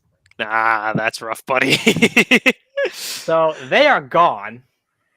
All my wolves are gone. Way. Not hey, the minions. don't despair. They did a lot of damage. Yeah, seriously. They did a He lot did. of damage. My skeleton all did right, 7. But he was funny. It was the morale All right. boost. Oh yeah, dude, I love it. It's great. So the as it lands and after it lands, it sends out this shockwave. The buildings around begin to almost be nothing but dust at this point. It flails left and right, and its chains reach out in both directions. And poor Echo is being tossed around, slamming left and right, and he's gonna slam him into a wall over here. Oh, right into me. Oh my god, you're on fire too. That sucks. Oh! Hang on. Let me look at it. A creature that touches the elemental or hits it with a melee attack while within 5 feet takes 5 or 1d10 fire damage. The elemental can enter a hostile creature's space. How are you feeling right now, Echo? Let me know. On On a scale of 1 to 10, how are you feeling? The first time a creature enters a space on I'm a gonna turn feel a that little creature worse takes, after this. take 5 damage, Echo. But are you going to be okay? That's the. It kind of And you're on depends fire. Oh. I hurt. Well, I How haven't much rolled was the, damage yet either. yeah, So. that's what I'm waiting on. We're treating it as fall damage. So the farther he flings you into something, the more damage it is. So in this case, it'll be 40, I think, for every 10 feet, right? As a reaction, because he's being assaulted by a foe, in this particular instance, I'm going to use the Void Walker's what's it called? What's it called? Channel Divinity. Channel Divinity, thank you. And I'm going to swap places with him, so I'm going to take the pain in his place. And I'm also going to be re-restrained. And you're free now! Dude, that is welcome. sexy as fuck. So But you're gonna I'm take. going to hurt. So you're gonna take the fire damage instead, and you're Yep. gonna catch fire. I'm going to take a lot of pain. Okay. Also, it takes an action to douse the fire. That's okay. All right, so as you swap places, you go from a comfortable position to a mailbox jamming you in the back as you crunch into the side of this wall. and you start to think second thoughts about whether that was a good idea. And you think to yourself, Dang. at least Echo's okay. I'm like, oh, at least I can take this. Oh god. Oh, Jesus. That is awesome. All right, so once again, the battle is raging around you. How much damage did I Boros- take? Oh, I put it in the thing. 17. Sorry, 17 bludgeoning. 46. Okay. Plus the 5 for being on fire too. Yeah, I'm also on fire. Guys, Alex just raided us again. Oh, I what a took sweetheart! 22 Thank damage. you. We appreciate it. What? What's All up, right, so Alex? Doing okay yet. So this giant's chains are wrapped around Echo. It starts flailing about, smashing him into walls and onto the cement. And as it goes to deliver a final blow right into the side of a stone building, Zorax uses his what is it called? Shadow something. Shadow port? Shadow. I think it's like void swap. I think is what we Void called swap. And so he switches places with Echo at the last second, just before impact. Echo finds himself staring at the genitals of this giant as he's looking up and realizes he's no longer in the chains. Zorax finds himself bound in the giant's chains and takes a mailbox and a stone wall into his back as he's flung, and he kind of just goes limp for a second before he recovers back tied up by this giant blood fray beast. The war around you is still battling and is still raging. The Boros Legion is pushing back now quite a bit against the Grull, and they are really struggling to hold their own thanks to the extra squad being down. But unfortunately, there are still arrows and fire and spells being flung in the battle. I need everyone to give me dexterity saving throws. Hey, I get your benefit now. Yeah, you get my benefit. Mine too. And unfortunately, that means the circle has moved. I gotta remove the circle. I got a nat 20 on the deck save. Woohoo! What? I love Oh no, it. I'm at Alex! disadvantage and Woo! I forgot. I'm at disadvantage and I have advantage, so I'm just making a straight Just roll. regular. You're just All right. normal today. Yeah. Fire Garmore got a. And 26. did you need me to roll it too? Because of the whole Yes, because it's like arrows and spells and stuff kind of flinging around. I'm going to use Flash of Genius for real this time to make it a 21. Okay. Garmore got a 26. So the DC I think is 15, so is what I said. So never mind. you're Also going to take succeeds. Oh, never mind. 14 piercing damage on a failed, or half as much on a success, as Okay. debris is falling out. If you are and if you failed, you are Prone. prone. Thank you. Yeah. I said piercing, but it's supposed to be debris and bludgeoning and shit too, but whatever. Yeah. Prone is the act for that. So the debris is flying around. The beast is raging. His chains are destroying the buildings around. The battle between the Grull and the Boros is really heating up. The whole streets are painted in red as this is going on. Garmore, you are really bringing the heat. What do you do? All right, he is going to move up to the boar and make 2 multi attacks against him. Ooh, let's Two light this multi-attack. necrotic hog up. Yeah, the touch of flame. We're gonna make bacon, but it's gonna be poisoned bacon. Don't eat it.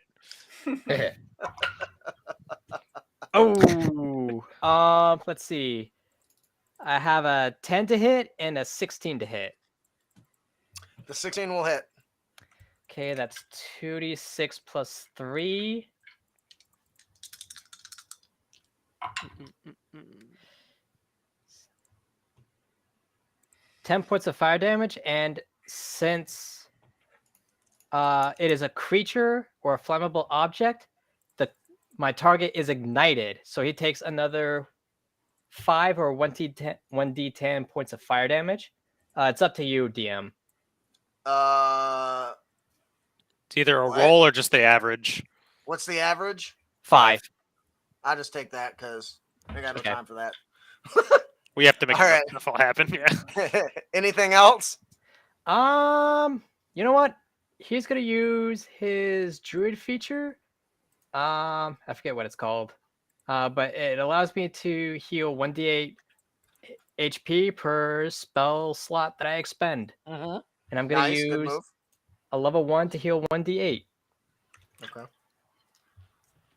right. Anything else? No, that's gonna be the end of my turn.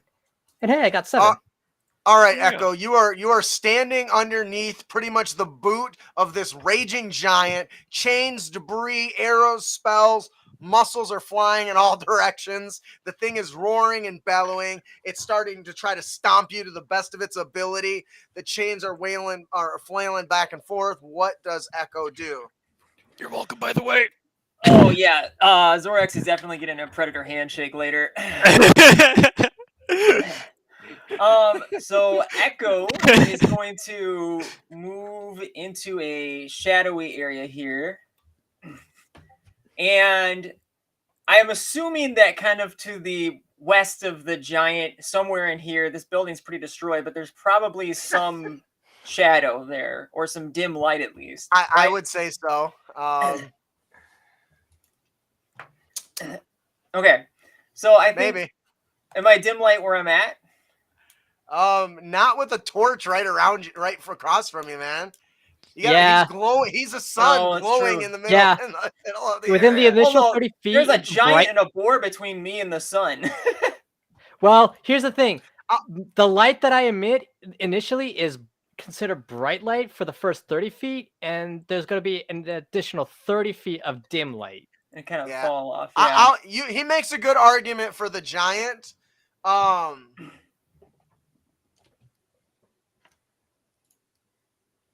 Yeah, let's do it. You have All a right. good, you have a, you My have a good favorite argument. words. I'll allow it. Yeah. I mean, admittedly, he only has to see the shadow for like as fast Like a as a person second. can react, right? So it's like, Okay.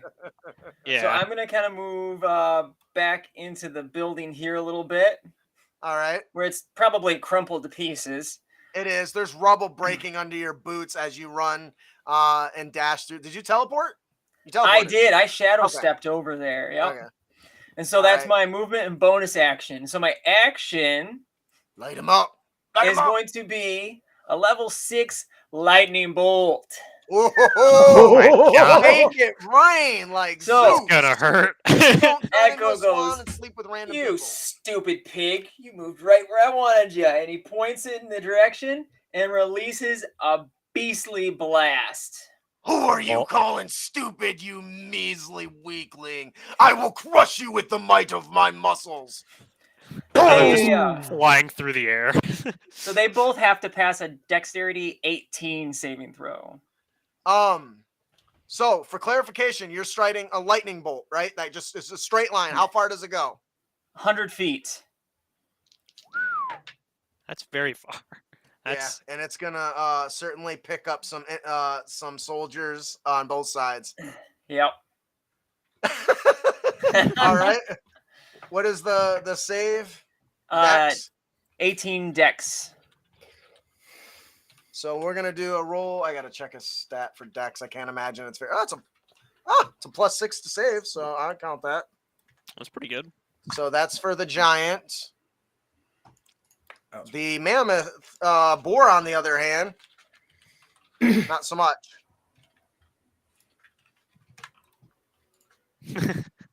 The board did not save. What All a right. boar. So what's damage? It is a lot. I can imagine. I would like a number if you could. 38 damage. That's pretty 38. good. That's good, and then half as much for the giant, right? Yeah. I believe All right. So So I mean, are the if you're chains doing made of this, metal? right? Because does that make him have disadvantage? I It depends on some. I know some he- lightning moves argue about that. I'm not sure. shocking grasp includes it. This one does Okay. not. Okay, I So- thought so. Usually it's in all there, right. so I wanted to Yep. ask just in So, case. all right, Zorax. As you kind of are coming out of the twisting, you're coming out of a moment of flashing pain. You know, Out of a daze, the- now I'm on fire. The spreading, yearning ache that almost feels good and reminds you you're alive. I'm But like, oh, yep, still something might moving. be broken. You look over just in time to see Echo vanish in a puff of dark mist, and then all you see is some flashing light coming out of the nearby structures, broken down walls and windows, and then instantly a streaking, crackling bolt of lightning just streaks across the entire field. You see Grull and Boros soldiers all screaming and bellowing in pain turn to ash. The smell of burnt meat is in the air, and you see the giant kind of rages and crackles and bellows and screeches, and he's flinging wildly. Debris is going in all directions. Its chains lash out and are going to attack Echo with a 29 to hit. Yeah, that is. I meant to just roll it, but Of course. yeah. Zorax just kind of thinks to himself, well, I guess it's good that I did save him. I can't do that. So the other loose chain reaches out almost to answer this creature's bellow, and his chains lash out and like snakes slither around the debris and snap and coil around you and squeeze ever so tightly. For 26 points of damage, you are now grappled again and restrained again. As it begins flailing about, you can see it trembling under the result of the lightning blast. The creature behind it almost topples over. You see all of the bear's hair standing on end. It's stumbling to move.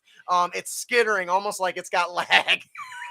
As it's kind of jittering. It's also burning on fire. It's crackling with lightning. The thing looks like it could topple at any minute.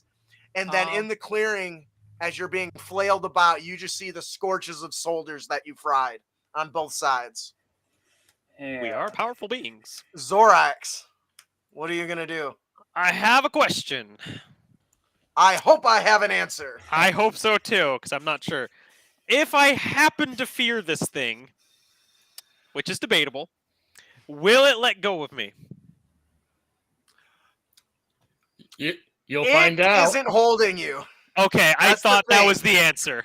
Okay. Yes, the won't, chains yeah. are clearly independent of Yeah, him of him, most of yeah. the time. So the Yeah, answer is I probably figured no. that was the answer. But nice. Yeah. I appreciate you asking, though. I would hate for you to go do that and then find out it didn't work. Yeah, exactly. Because You I just assumed run into that you're was the following case. him. Ah! Yeah. So I'm going. Man, I'm ripping through spell slots. Well, this is the time to do it. Yeah. Okay, so I'm going to. I always forget how this one works exactly, but I'm gonna look it up here real quick. Oh, I DC'd. Shit. Oh, no, I'm good. Okay, cool. You're still here if you're DC. That's weird. Yeah. Well, I definitely did for a second. Let's see. It is one action. Shit. Bum, bum, bum. I thought about this. Do I really gamble on this though? Let's look. Yes. Well, this is a bit bigger of a gamble. One's surefire to get me out. This is like, woo.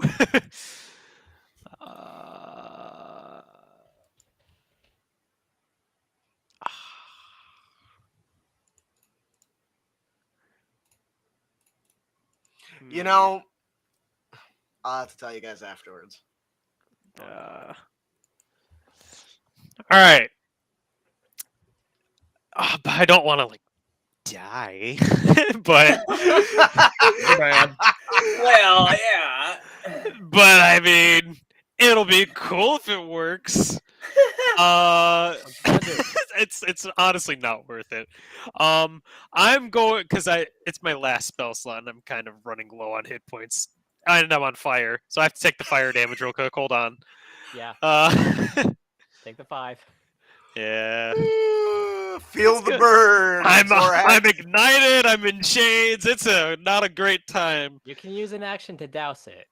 Yeah, but I'm also in chains and I need out of them. So no, I'm not going to do that. So I'm going to thunderstep out of here. Oh, I love Thunderstep.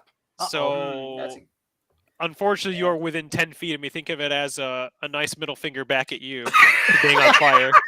So, Wow! and Nobody I'm cuts going, for it. and I'm More going to ecstasy. thunderstep. American toast. I'm gonna go way out of here. Whoa. Because That's it's probably what I should've 90 done. feet I can go. As long as I can see it. Can I see in this building? Mm, That's the yeah, question. there's not much of it left. He is kind of blocking line of sight, I suppose, but I think you can still That's- technically see through No, that's creatures. fine. If I can't see, I'll just go somewhere else. that's I cool. can like go over. Like, nah, it's still hitting walls. Actually, I could just hide in here. Yeah, building's falling apart. Is this okay? As long as I'm aware, is this have walls and anything in it? It Can has I- enough to give you half cover. Okay, I just wish to kind of give myself some breathing room. Dex save for your thunderstep. It is a think it's a con save. Constitution saving throw, Oh, sweet. so you should be fine. Do we still get the benefit of your aura? Yes, because wait, no, hold on. Let me actually read the verbiage, because it might be after I disappear. Yeah, it's immediately after I disappear, so no. Sorry. Ah. Con save. Yeah, it's That's tilted. 17. That's a fail. 17 should be 18, right? I don't know. Whatever. That's a fail. Yeah. Sorry about that. But I had to get out, so. Hit me, boss. Oh yeah, it's 3d10. I'm so sorry. Hit Oh, me, it's fine. Zorax, one more time. It's fine. The maximum HP for a fire elemental is 102. That's pretty good. I have another Hopefully D10. higher than the max HP of my character. Oh my goodness. I'm so sorry. That is 17 damage of thunder damage. Wow. You're more harmful. Boom. You're more harmful than the enemy. He hurt me first. You flew Wow. right into me. No, I saved my friend, and then he made me fly into you. I'm Yeah. a walking bonfire. What Yeah, if we and get you've caused a trapped? lot of problems from being a walking bonfire. I'd Wow. be dead. Okay. Anything else from Zorax? As a bonus action, what do I got as a bonus action? Nothing that does he? Well, no, nothing as a bonus action. I'm going to use my movement. Did that hit the giant? No, because it's only 10 feet, and it's right here is where I started. Well, no, I guess that's 10 feet. Yeah. I would say that would. Okay. So yeah, he'd has to roll a con saving throw, which is benevolent for him Yeah, that's 10 feet. because he has big con, I imagine. And it kind Yeah. of borders Well, I with- gave him a +5 earlier, but I looked. He's actually got the saving throw bonus that brings it to a Mhm. 9. Yeah, I didn't that's notice what I that earlier. figured. Yeah. So I really goofed it earlier, but that's okay. Wow, he come failed. on! He also takes the 17 disorienting thunder damage. Alrighty, that's no good. Anything else? I have another Zorak? action. I can hide You can try to hide, yeah. because of haste. Let me try. What does that give me actually? Gives me an attack, disengage, dash, hide, or use an object. Mm-hmm. Yeah, I will just roll to hide, even though I have a disadvantage on like stealth checks. I'm pretty sure because of my armor. Mm-hmm. What's it at? It's not much, but I have to. Gotta get out of here. Gotta move. It's not gonna work. That's it's a 10. You think you're That's healthy? not- So you look around. This thing's flailing, or is that's it for your turn? Yeah, essentially, I'm just All like right. trying to hide behind cover. That's it. Just So some form of you're- cover. You can feel the. Here we go. I just kind of crouch behind a Oh. broken down wall that he can probably still see me through. But it's something. as your armor or your clothing under your armor is on fire, pain suffuses all your wounds, all your broken scrapes, everything like broken bones or broken ribs, maybe some scrapes, spreading deep into the muscle and bone surrounding it. The heat is searing. You got to get out of here. With a poof, like in a shadow, you disappear and reappear with a thundering kaboom, sending out shockwaves in all directions. What was left of that house you smashed into is no longer there. It's all just nothing but debris, and you can just see. I don't know if you've ever seen Hercules, but I imagine in the moment when Hades' hairs go out, that's kind of for a moment. That's what happened to happened to Garmor. Just you thundered away. Whoa, is my hair out? And with a loud thud, the boot, the debris underneath your boot as you land, you look around and there's a little bit of, I think there's what is that? A table is right there. You're kind of ducking behind it. Yeah, I just kind of like topple it giant over sees and you. jump over it and trying to just kind of give myself a moment as I'm patting myself out. Taking I'm a deep pretty breath. Sure, also, I'm pretty sure that thunderstep pretty much destroyed whatever is left from this tree right next to me. Yeah, Oh, that yeah. tree's gone. You just pissed off Garmor, not because you hurt him, but because you killed a tree. Oh no. Yeah, my wild shape may have set that tree on fire, but Yeah. Right. I could have at least saved the You put tree. it out. You put it out, right? Yeah, I you put it out of its misery. No, you spread its seed in all directions, right? Ah, yes. Woo, go. So, Hooray, plant nature. All right, so the battle boar is just getting angry. It's hurting, it's wobbling, it can't really stand really well. It can't see too many targets, so it is going to rush and attack poor our flaming elemental. It's not no, the giant's gonna yell spot and then whistles, but it's like a guttural, and it's gonna come over here and it sits on its haunches. attack of opportunity. Yep. Boom. Sweet. And I'm gonna get one attack, even though I have multi-attack. Correct? Correct. Okay, just checking. That'd be ridiculous. Hey, watch your mouth. Just talking about Shaft. 15 to hit. I think that hits. That does. Okay. Talking about Shaft. 2d6 plus 3. That is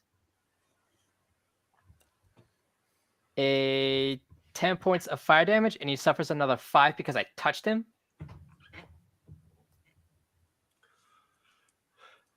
No, wait, that's... Until a creature takes an action to douse the fire, the target takes 5 points of fire damage at the start of each of its turns. Oh, so it would have taken an additional 5 at the beginning. Of its turn, yep.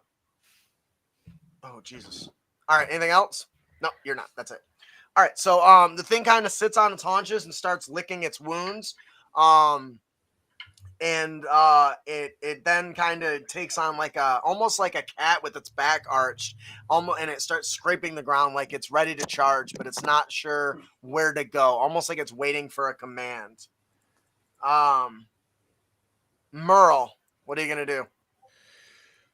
Well, we still find ourselves in a target-rich environment. You're gonna hit the broadside of a giant. How big of a dick do I feel? It's real pretty big. If you're gonna cast Fireball, I'm immune. I know. I know. It's made of fire. Okay.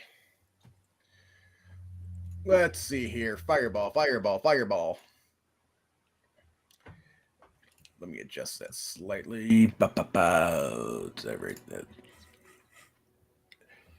on. But you might hit the squad over to the east here. Hence why I'm checking the area. I mean, some people are willing to make sacrifices. Against Boros Whoa, Legion, that's our allies. Accidental. Allies is subjective. 20-foot radius. True, our alliances are all over the place. All right, fireball. I have way too many things typed out, and I'm not sure they're correct. I cheat. Fireball. spells, and yep, 20 foot radius. Okay. This is the problem. We have way too many tabs open. That's not correct. Okay. For all intents and purposes, I'm going to do this 20-foot sphere.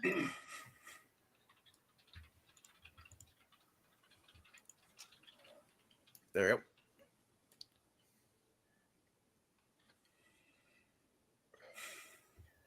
There we go. Ooh. Nice. All right. This is So- lucky right here. I know. Yeah. Well, if it makes you feel better, Echo killed most of the ones that were still alive fighting. So, You know, Anyway. I couldn't see him behind the massive giant. Okay, so 20 like, excuse. DC 17 dexterity save. And the damage would be 19 if they fail. That is a crappy roll there. 8d6? That's Yeah, really 1, low. 2, 2, 1, 3, 2, 3, 5. So the giant got a 20. So he'll take 9 damage.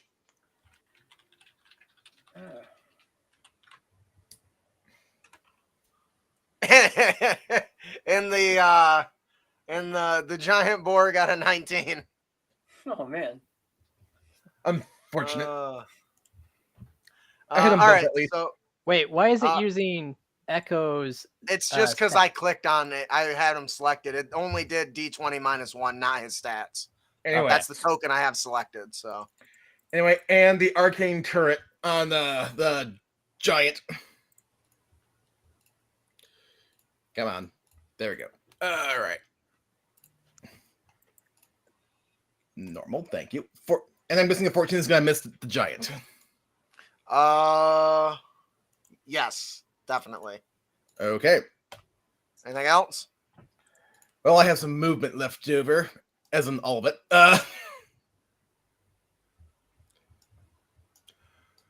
I am going to back off to here and fly it up 20 more feet. All right. Well, before you move, it gets to do its furious defense, Okay. which allows it to attack somebody with its chains. Specifically, when somebody does damage to it. That is going to be a 24. I'm going to be that dick. Shield. So the chain lashes out like a serpentine snake, and it charges at you, seeking you out, and smashes into an energy wall and beats into your wall back and forth, whipping, slamming, unable to penetrate. Even though it doesn't have any face or any emotions, you can tell the frustration on the chain as it's struggling to get through your shield. Right. Damn shield. Anything else? I think that's it. Now you're out of the way. So you Yeah. swoop and duck out of the way to get some distance between you and the giant. Yep. The giant is not doing super good right now. That's his he problem. is pissed.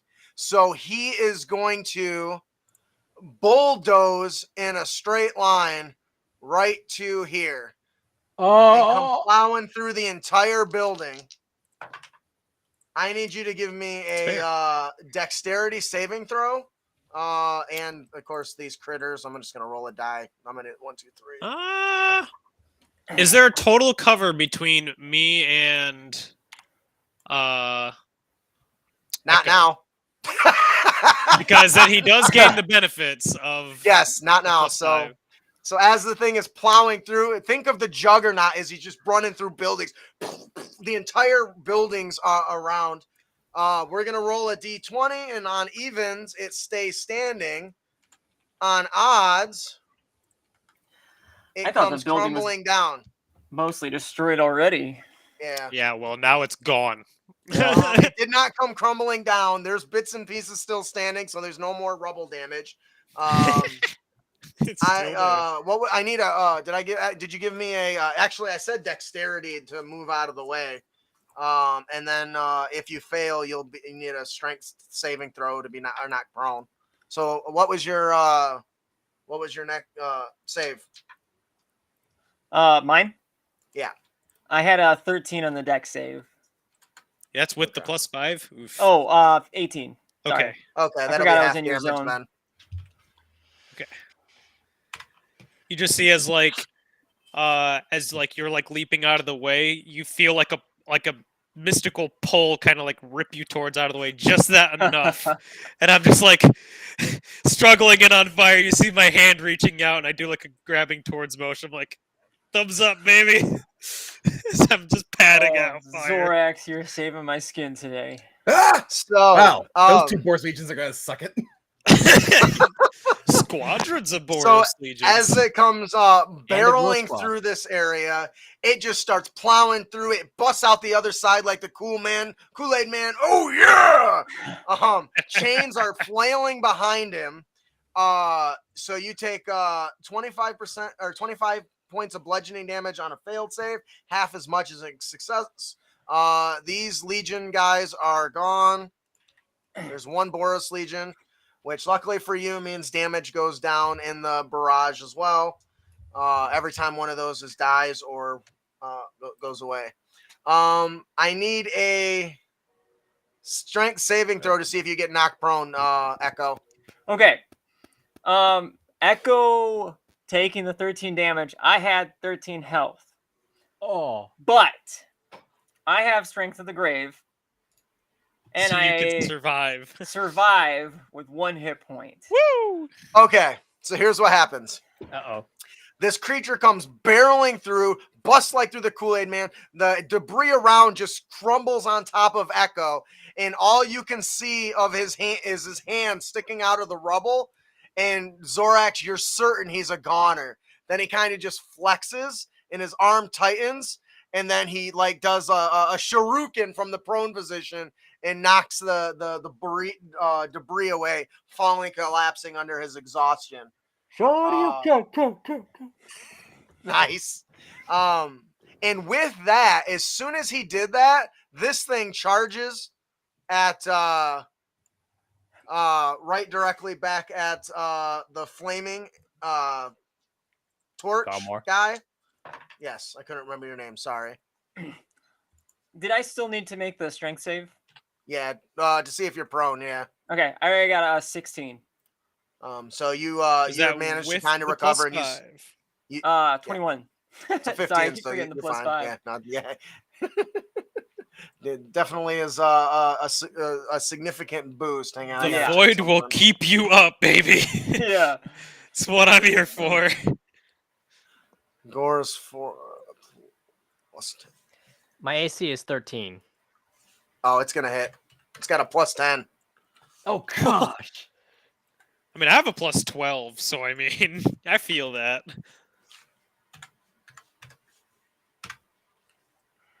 That's definitely going to hit. Yep.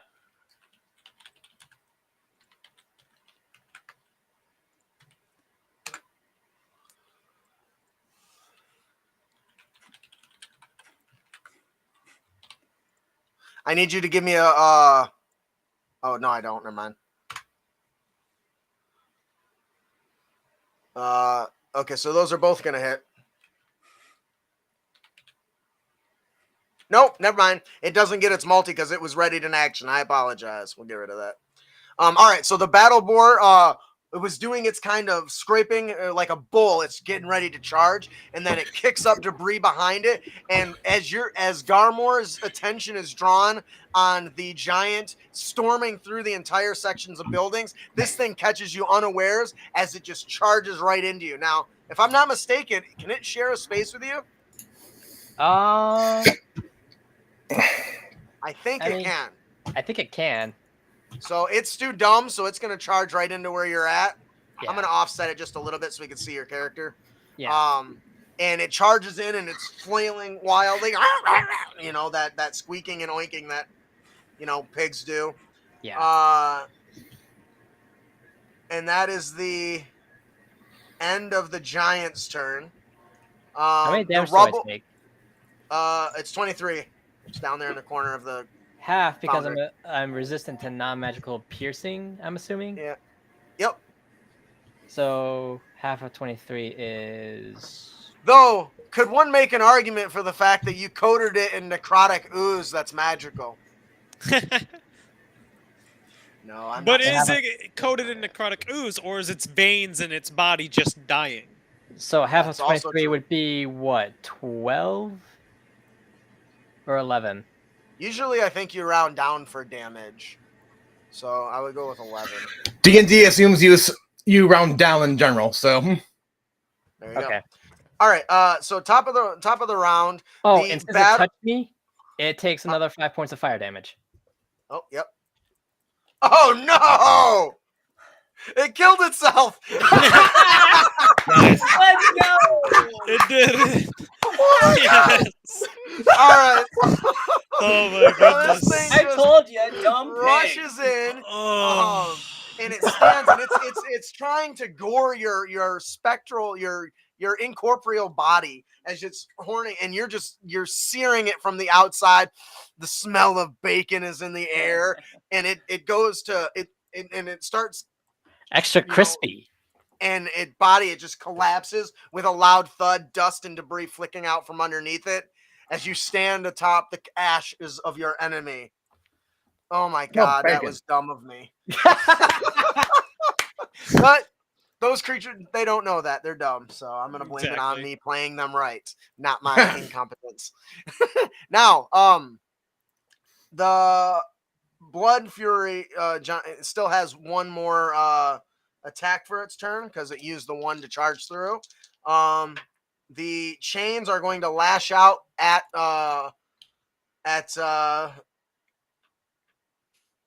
Merle again, which I think he still has his shield up, if I'm not mistaken. you're dang right. Woo! Is that in that 20? That is a nat 20. Oh! Ouch. It's gonna I'm hurt. sorry. I shouldn't be Are cheering you? your pain. No, I'm That's- not. I can be excited for my own crits. So that would be his 4d8 plus 6, and then double that. Okay. And keep in So mind, we're I'm gonna 40 do- feet in the air, if that matters at all. You're 40 feet in the air.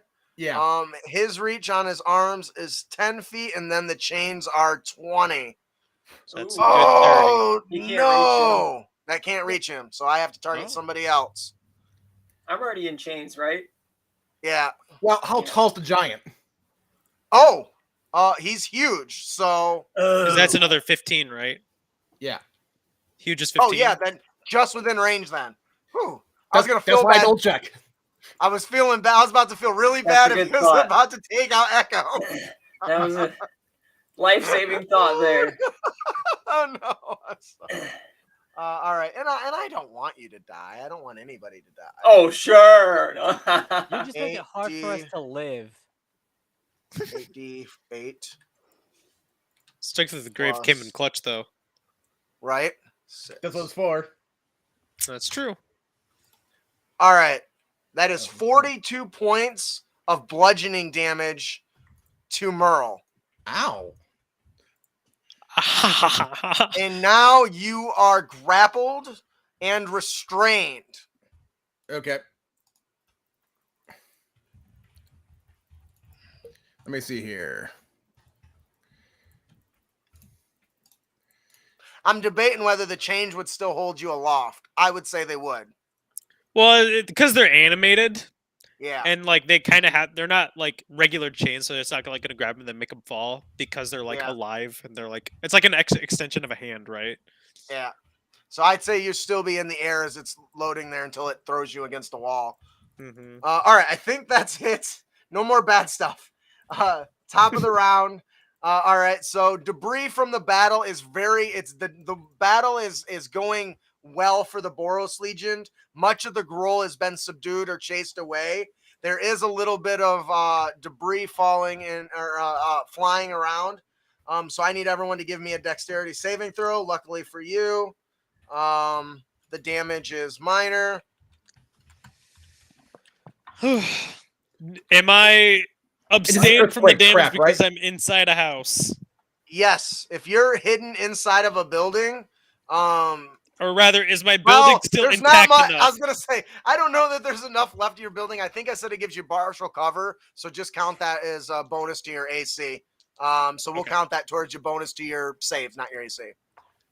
Same thing for Echo. So just add a I +2. likely succeed at least. Okay. You gain a +5 echo.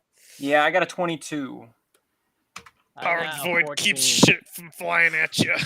Yeah, I need It's just a it. giant protective, like Wait. omniscient field. This isn't a half damage thing. This is like a miss, hit or miss thing, right? No. Oh, It's Oh, been is it half full damage, point. I think. Okay, Oh. then this is Then bad. it doesn't matter. Then you just go down, right? Because you're only up with 1 HP. Yeah, I go down no matter what, even with a 22. Dang. I rolled a 14. Sorry. Yeah, it's save or half. What's that, Garmore? I rolled a 14. All right. The DC is 15, so Alright. half damage of 9. It's 9 damage. It's not because all the soldiers are dying. The war as the battle's kind of going on. There's less, loose, arrows streaking, less debris falling from the giant. There's a lot just less. So the damage is slowly going down. If that's half, Um, then I take. If that's not magical, be- then I am resistant to that. Yep. Um, So it'd be half that on the save. All right.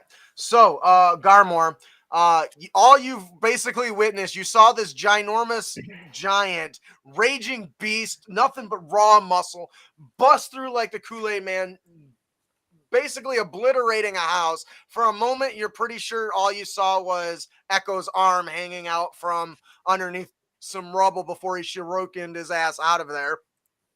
It does look like a chain lashed out and has now got a hold of not only Echo, but the other chain has a hold of Merle. And you can see them twisting and crushing and doing whatever they can. Any minute now he's going to toss and they're going to slam them into walls, maybe into the concrete. You haven't spotted Zorax in a while. You saw him tuck into what's left of a building. no, my back was turned to him. Yes, he has no idea where I'm at. Sure. But I mean, that's fine. So my fire elemental has a speed of 50 feet. I'm also ignited, so I mean, you can probably see me. So Going down in a blaze of glory. What is Garmore going to do? You've managed to watch the bacon burn. Your friends are grappled by a giant. I have a speed of 50, so could I make it over to this corner here? Yep. Okay. And the buildings no longer exist, so Okay. they're pretty much all So- flat land by this point. And as I make my way there, I'm going to use a bonus action and sacrifice a 4th level spell slot to regain hit points. Mm-hmm. Roll in. Pretty handy feat. It's not a feat, but you know, And that's 16. that's a feature. 16 healed. And he's going to unleash two attacks from his multi-attack ability. Okay.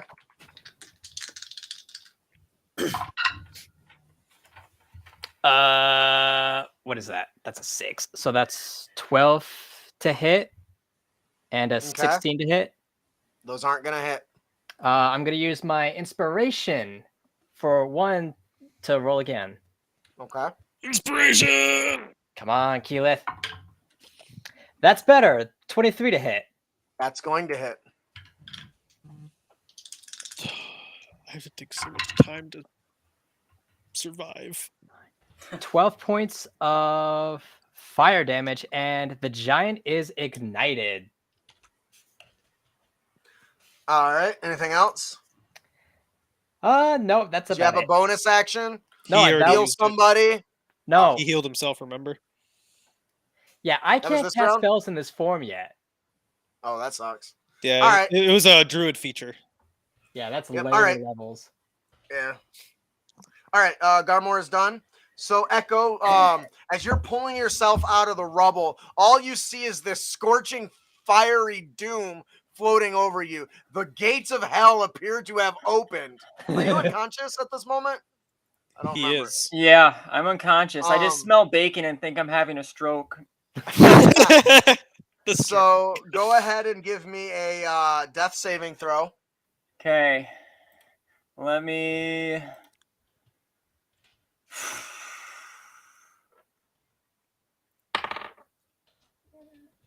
I got a 9. No. That's not gonna do it. That's a fail.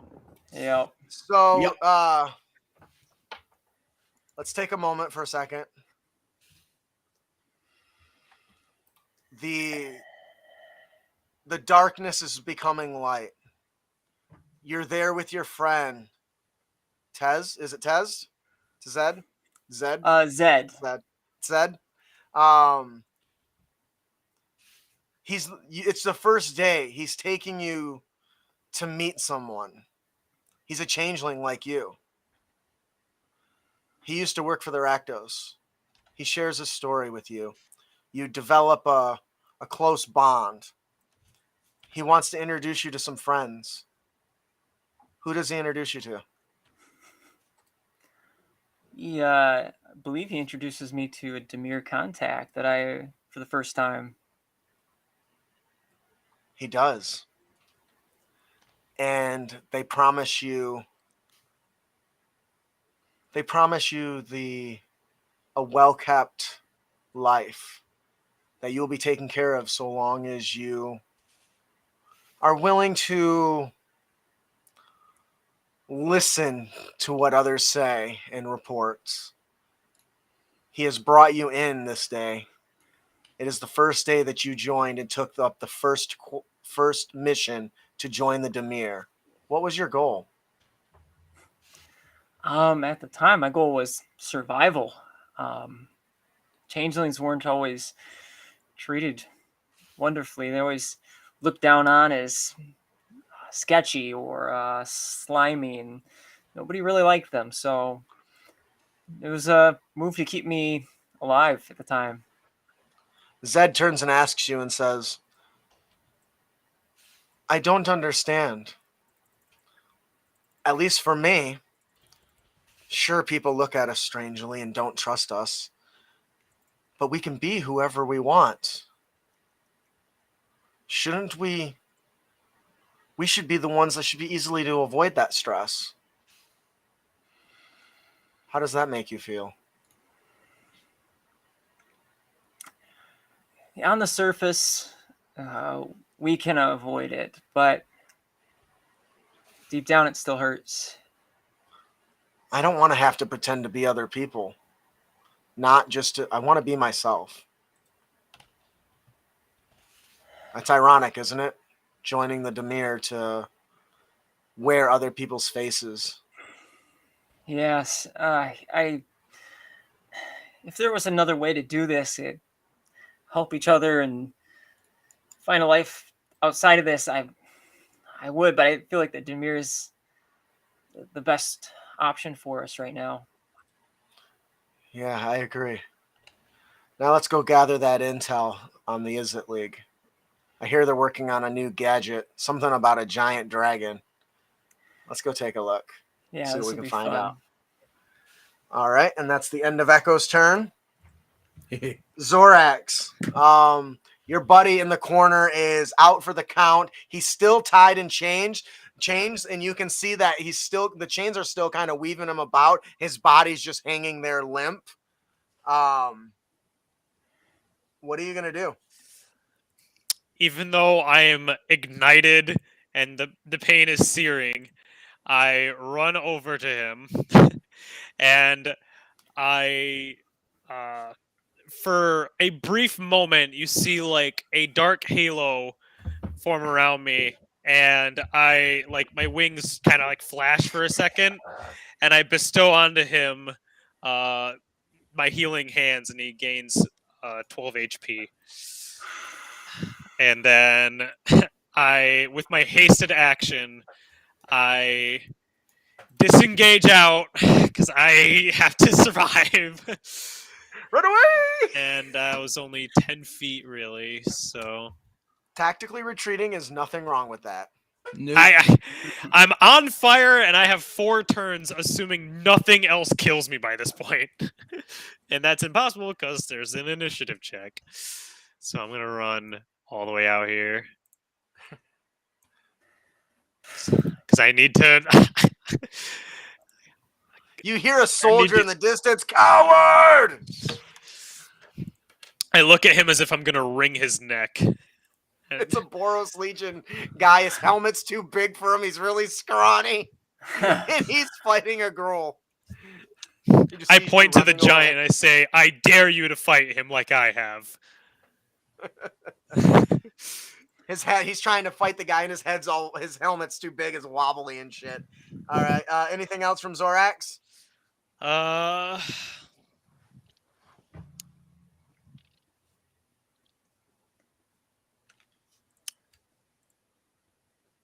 Can I actually take back the movement part briefly so I can do a bonus action? Sure. So I go back to the original spot next to. Okay. Oops, that's Echo. not the right. Yeah. Yeah, next to Echo. Because I was right here, and I'm going to actually use Necrotic Shroud, which is the fallen angel form. And now he has to make a charisma saving throw, I believe, or else he is feared. Okay. Let me check. I'll make sure to make the right check here. Yep, has to make a charisma saving throw or become frightened until the end of my next turn.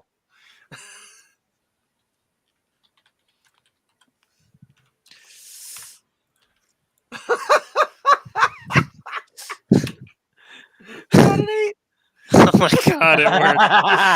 I can't fucking believe it. Dude, he has no save for charisma and he's got a 9. Thank God.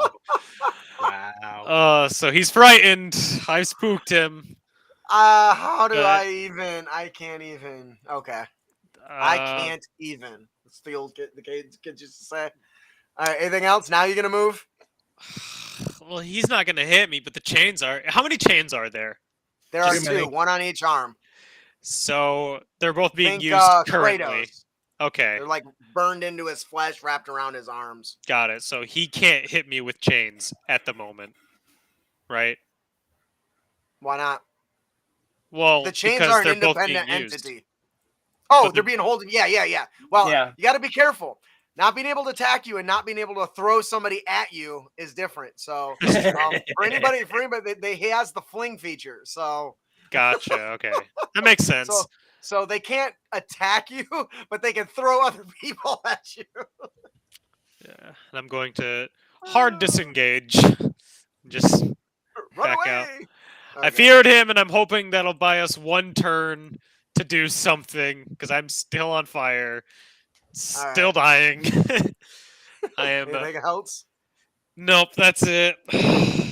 All right. So Merle, you see Zorax run up. His body becomes shrouded in a dark angel wings grow, and he infused some of that energy right into Echo. And Echo, you gasp to life, pulled out of your dream of your first mission, alongside the pain rushing through your body. Your muscles begin to seize up, and your body succumbs to vice-like cramps. Agony clamps down on almost every muscle in your body, as well as the nicks, dings, and bruises from being tossed around like a toy. What does Merle do? Zorak says as he disengages. Well, Merle's not in I'll the be greatest back shape soon. either right now. Sorry, what's that, Ian?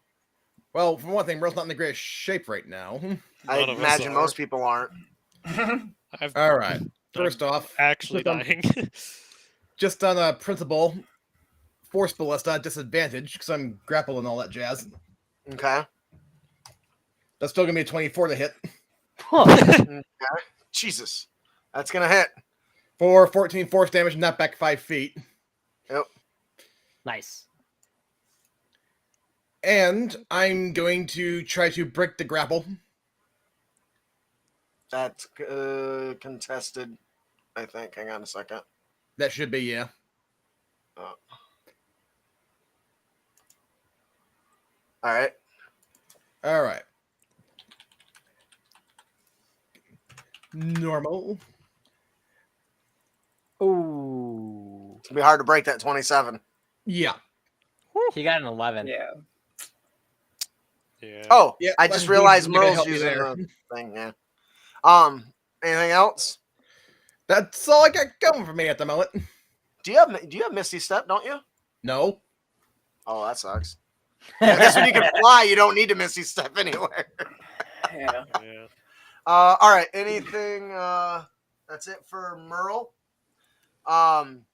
So Merle, your little turret pops out, blast, hits the thing right in one of its eyes. It roars and bellows, and screams, and just begins a total on berserk assault, flailing everyone, including yourself, into walls and objects everywhere.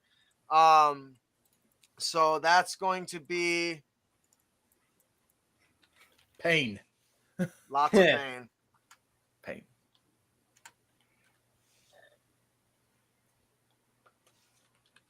This whole me being on fire thing sucks. It takes up so much fucking time. So I've been in chains the whole time, so it's going to be an attack roll of 14 on Echo. well, that's great. Bad news, good news. Mostly bad. Oh, Austin. Yes, And then Take another 5 27 damage. I already did. Oh. for Merle. Yeah. That goes down again. Oh. At least your death saves reset. Did it hit you? Did it hit you with a 14? Oh, I thought you said 14 damage. No, 14 I had to to hit. hit you first. No, yeah. 14 is not hit. I was like, I don't think that hit. Oh God, poor Merle. All right. So the Okay. chains begin yanking wildly, throwing in every single direction, smashing you into walls, doing everything it can to it just crush you. It slams you into the ground. It launches you into a roof. You put a big hole in the roof, and you take 25 points of bludgeoning damage, Merle. I'm now unconscious. Oh. God. Garmore, Merle's been unconscious. your team is injured. One's unconscious. One is retreated. The monstrous giant is towering over people. You see him kind of wobbling a little bit. He's not. You can see exhaustion on his face. He doesn't seem to be moving as swiftly as he was before. Before when the battle started. What are you gonna do? He was frightened for that turn. Yeah, that's why he didn't move. Yeah. It's either that or send him through another wall. Yeah, that's fair. That's fair. It's fair. Garmore is going to go in for another attack. Okay.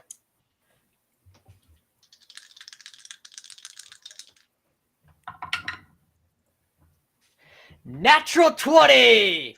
Let's Oh, go! the break we needed. We needed You that. needed Holy this. cow. Make it happen. Okay. I'm gonna put a number. All right, go ahead. Oh.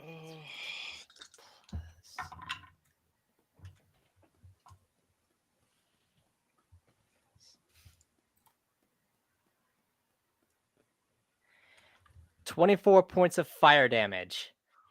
That's Sadly, just your first attack, right? that was my one attack, but I rolled a natural 2 on the other. Oh no.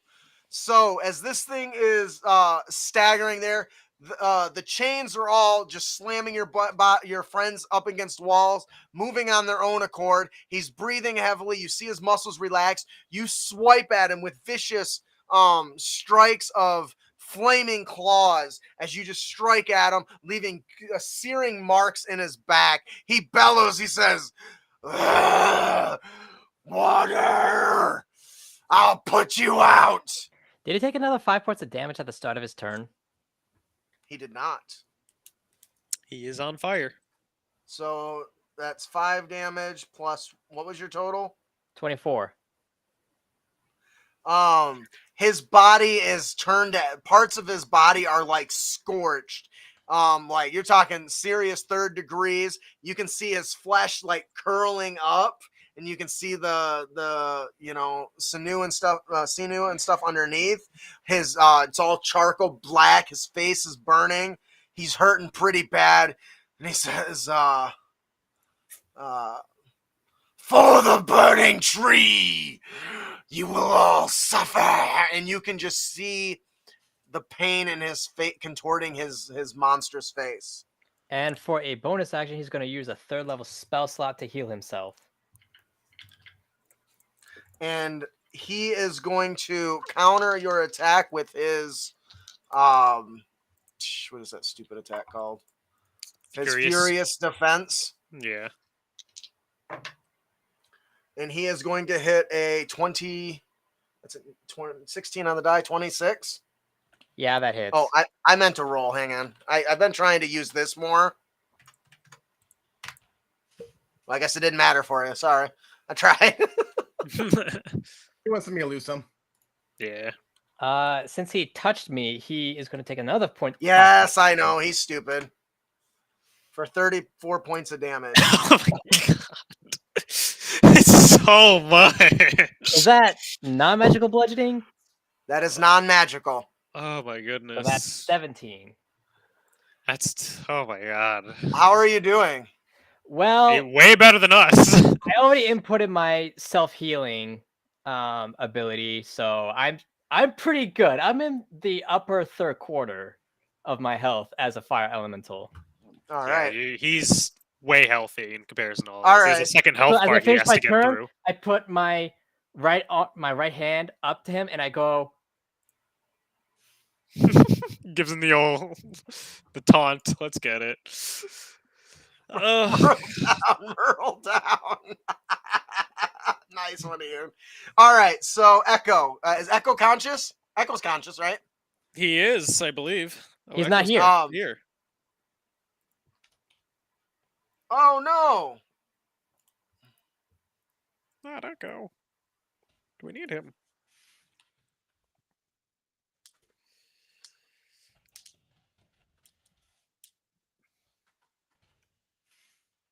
I just messaged him. We're so on the edge. I don't want to. Yeah. I Don't don't want to just want to. like skip past him. Yeah. So let's take a moment to say thank you to those of you that are watching, whether it's now or in the future. We are the Crit Academy, and hopefully you're having fun. Hopefully you guys are enjoying this. Hopefully he comes back. That would be really good for us. Yeah, because you need somebody that can fight. So while we're waiting for him, why don't you guys tell me how you think things are going right now? Poorly, to say the least. very poorly. I was not expecting how this would go, especially when I summoned 24 wolves on the battle. Dude, you did a lot of damage with those things. Like 40s. I mean, you easily did almost 75 points of damage with those. Mm-hmm. Oh, Will's internet just took a dive. He's working on it. No. Okay. He's working on it, but It's on the to-do list. All right. To-do list. yeah, I didn't expect this giant to be taking this much heat. We'll say, Oh, whole I see what you time. did there. especially with like the initial crit. I was like, man, I really got a good hit on him, and then I just You haven't did. been able to. Giant. What else would you expect? They're tanks. Yeah, but I haven't been able to get as much damage as I Hit want 'em. to because I had to save Swap places. allies. And with me being on fire, it's constantly me trying to take an action away from me. You know, this is only the second time that I've really enjoyed the siege monster trait, where they basically, they do double damage to structures and objects and stuff. Yeah. And I was like, that's got to be a Kool-Aid Man moment, man. I'm telling you. Okay, I'm seeing Will. What he wants to do is cast darkness and shadow step out of there. Okay, we However- can Can do he- that. How did? Oh, But he's he a is sorcerer. right He can do next that. to me. Yeah. Can he he wants do to go that? next to you. Well, darkness, he can spend a point to cast it as a bonus action, and then he can teleport as part of it. So I'm going to say, yeah, Oh, he can Shadow do Step that. is a feature, isn't it? Yeah, Yeah. not a spell. That's right. Yep. Okay, that makes sense now. I thought it was a spell So for some reason. So that makes sense. very clever. So Well, I was gonna- because he's No, What? never mind. I got it. So Echo is standing there face to face with this thing. He begins channeling energy and slams his hand. Well, no, he can't. He's tied up. His eyes flare open and darkness spreads around him. I don't know how to make a fancy little thing on the grid. So Just, can somebody put Just use a template. a template there for darkness? How big is it again? Looking that up right now. It is 15-foot radius sphere. Okay. Ah, I'm blind. Oh yeah, you are, and he's going to teleport out of there to a safe spot. We'll just Use a move him over 50-foot there. radius? 15. 15. 15. What to say? Nobody can see. So that would be centered on where we'll say on the boss. Okay. And that'll be the end of. See, I feel like he can do more than that. I mean, that's 2 actions. Yes, but he has the quicken spell or meta magic. So in theory, Well, he used bonus and then he used Oh, an and action. yes. So he okay. Yeah, you're right. All right. So with So all he's this up. kind of going on, Zorax just to have out of a puff of shadowy darkness comes Echo, and you look. All you see is this big contorted blob where once was the giant. What are you gonna do? How hurt does this thing look? You can't see it at the moment. Oh I would yeah, say you're right. I would say go ahead and give me a medicine check though, because you were eyeballing it while once you were Okay. treated. So Ooh, I actually have proficiency with medicine. Let's go. Good job, future me. Past me. For 19. So based on the way he was breathing heavily and the sluggish movements, you can tell that he's wounded pretty severely. All right. One of us is down, so it's gambit time. And this is where I'm going to thrive because I have the ability to see souls, so I know exactly where he's at. Oh yes, perfect. I just see just a highlight of rain. this thing, and I'm just like, it's time to hurt this motherfucker. So that Yes, negates Father, the let's advantage do you'll it. get from the dark zone. And I'm also covered in my necrotic shroud still, so it just feels very poetic. All right, it's time to inflict pain. Life is pain. And I have 3 attacks because I'm hasted. And on fire. Yeah, so take another 5. 15 HP. Let's go. Oh, God. Well, I crit. I rolled a nat 1, and I got a 16 on the die, which means it's gonna hurt. Hey, there he is. Hey, I had to use data on my phone to get back in. Oh no. well, we Everything appreciate died. the bad. sacrifice. So, do we do anything with nat 1s here? I don't remember. No. It's a miss. Okay, thank God. At a different table I play at, it does not go as smoothly. No, I started avoiding that when I realized fighters get like 12 attacks. So Yeah. More likely to once they the get so miss, many yeah. attacks, they're far more likely to get a miss 1 than any other class. Yeah, because Yeah. like you be punching a class for what it's good at, which seems wrong. Yeah, which is wrong. Yeah, so Yeah. I'm not big into that. Okay. Critical successes, I yes. gotta- Critical fumbles, no. I got a critical hit, so Yeah, You know we're smiting. Let's do it. oh my God. All right. Can you smite him? Oh, Will's gone. I'm smiting him. Alright. Is this my D10? Welcome back. It is. D10. And his internet's back. Yay! D8. D8. 2. You get 2 D8 from regular smite, and then improved smite gives me another D8, so. That's Yeah. Crit Yeah. damage for that is 24. And of course, I'm two-handing the weapon. That's 2 crits from me. Let's get it. Father, his soul is weak. Can't you see it?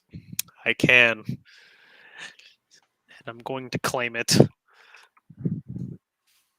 Is that a 6? What is that? That is a 6.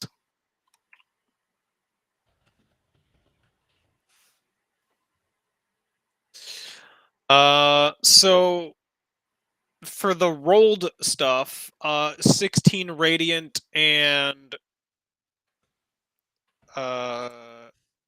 10 slashing. And then because it was a crit, of course, we gotta redo the numbers here. So 8 times. That's another 24 radiant. So a total of 40 radiant damage, and then see, I can actually do that real quick. So 18 plus 10, 28 slashing damage. That's 68 points of damage total. And then I can still have my second attack. That did hit. So And we lost Will again. yeah. Austin, Yes, DM. how does it end? Oh! I saved Merle. Oh my god. So about 12 minutes ago, I texted a number before Garmore took his attack for what the hit points were, but I didn't say that's what it was. It was 38, and he did 29 points of damage. So I just needed to hit him. You just needed to hit him. Oh my god. How does it end? As you guys just see me, because everything's still moving in slow motion for me because I I'm can't see hasted. because I'm in the darkness zone. Well, you can hear. You hear footprints. just exceedingly fast movement of armor just sprinting, and you just hear this giant like cleaving sound as I just bisect the whole giant, as you hear a loud crash and a bang from my energy. I also forgot to add the necrotic shroud damage. It didn't matter by this point. So yeah, this thing just explodes in darkness. Yep. And I bisect the whole thing right through the waist. And nobody sees it. Nobody can see it. You can see the aftermath though. All right. So with your final barrage of blows, the creature drops to one knee, falls over with a loud thud as he hits the ground, crushing an injured soldier beneath his chest. What anything else from Zorax? I don't have any other actions at the moment on this turn. Okay. Merle, you are strangled by these chains. They still are holding you aloft. Oh! Fucking damn it. On the ground? Huh? Because I got smashed through a roof, so. Oh yeah, I forgot about that. Yeah. You're on the you landed in the middle of the house. The chains are still wrapped around you and squeezing tightly. Okay. So what do you need me to do? Yeah, That's Because I'm up to you. unconscious. Oh yeah, I need a death. You're not taking damage though. Okay. Not until next turn. So if you're unconscious, it's just a regular death save. Okay. Constitution, right? Oh wait, no, Nope. just a roll. just a straight roll. 10 or higher. Oh, I think it's 11 or higher, isn't it? Ooh! That ain't good. That's Oh no! that's 2 deaths on the death save marker. Shit. Yeah. Oh god. That ain't good. No, not at all. That's nightmarish. Especially, oh my god, I feel those are next.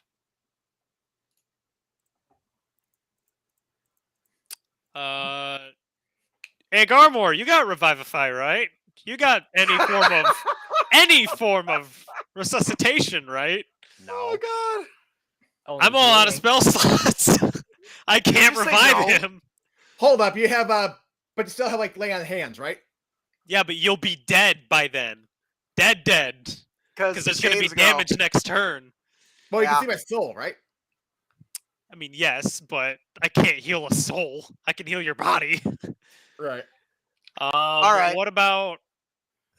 Merle. It is. You're very young. Flashing back to a visit to a workman's shop. You're captivated by all the little devices that click, ding, spin, move, and run around. You're really, really excited. You beg you beg for a kit. You want to get the tools so you can do your own. What is the very first thing you ever created with your own hands? Tell us about it.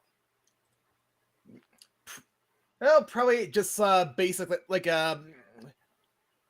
mechanics get like wind up the cams and the gears start turning just to get the basic principles down.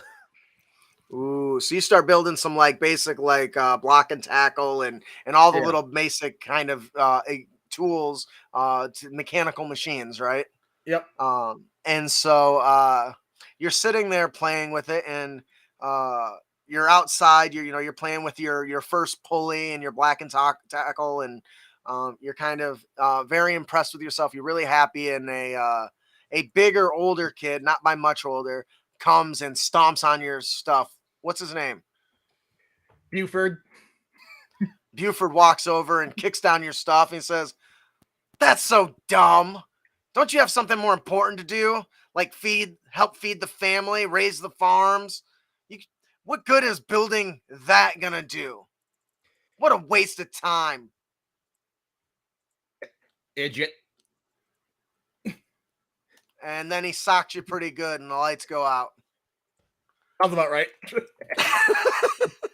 And now the chains are going to attack. Unfortunately, Merle,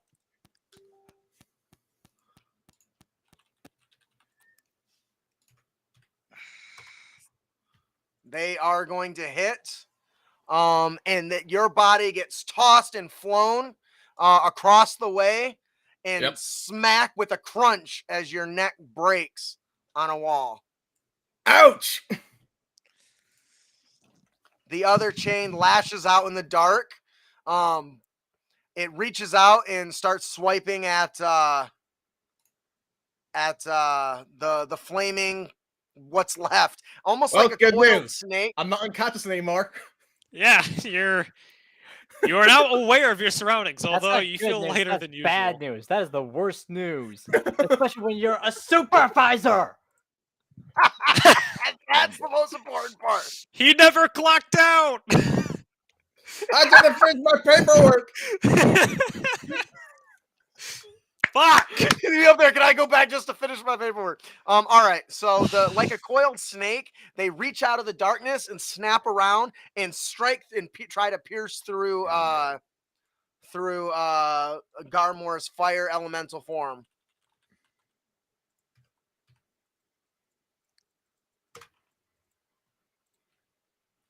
Yeah. 21, I assume, is gonna hit.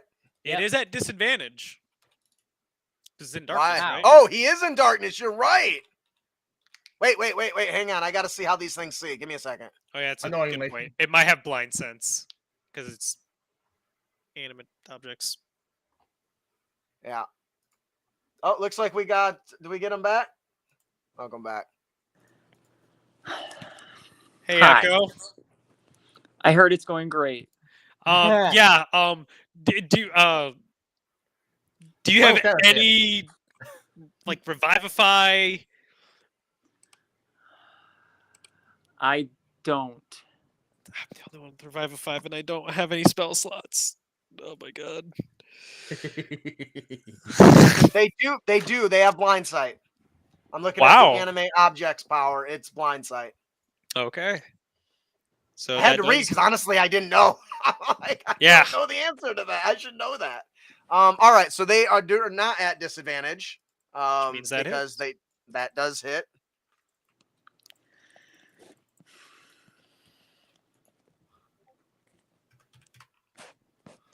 Oh, jeez.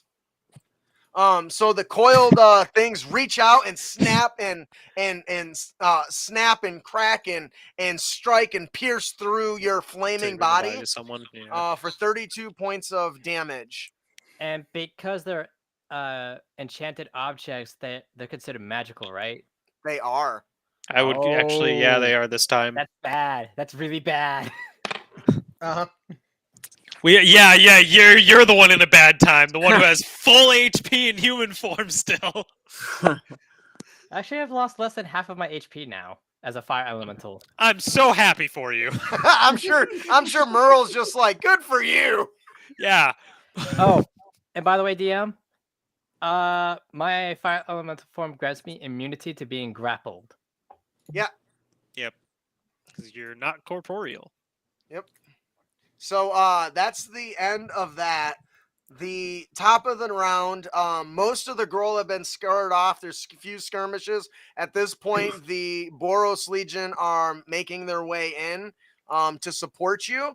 So the next round, you'll have their military support as much as it's worth, I guess. Garmore, you watched Well, he can't see. Merle get. Oh, yeah, you didn't watch shit. You are in pitch black. You can hear cracking and breaking and thudding with a loud crunch. And then a chain link sound starts piercing your body, and you can hear it going back and forth as it's striking through you. You can't see it, but you can feel it. What do you do? Well, I'm gonna move out of the darkness. That does provoke an op attack, I believe. Assuming those things can do that. He has not left the chains threat, right? Because you got to remember the chains. Oh, reach right. Yeah, I are forgot they have huge, reach. so- Yeah. They're like it's like 20 And- feet, I think. So I am going to use my bonus action to revert form. I would move them revert. Huh? I would probably move them revert because of how high the fire elemental's movement is. Well, I'm gonna cast Dispel Magic on the darn chain.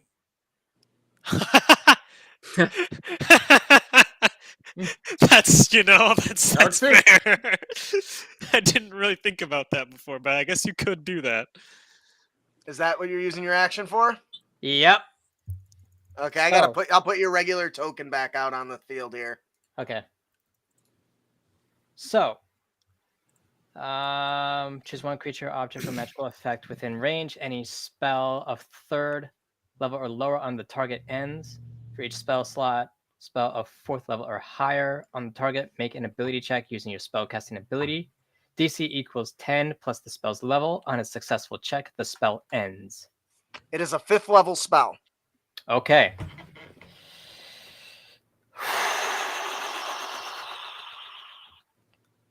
Oh, wait. That. And...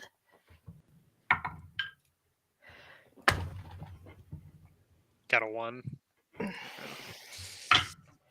Well, I'm screwed. Yeah, What you're happened? screwed. He I rolled a that 1.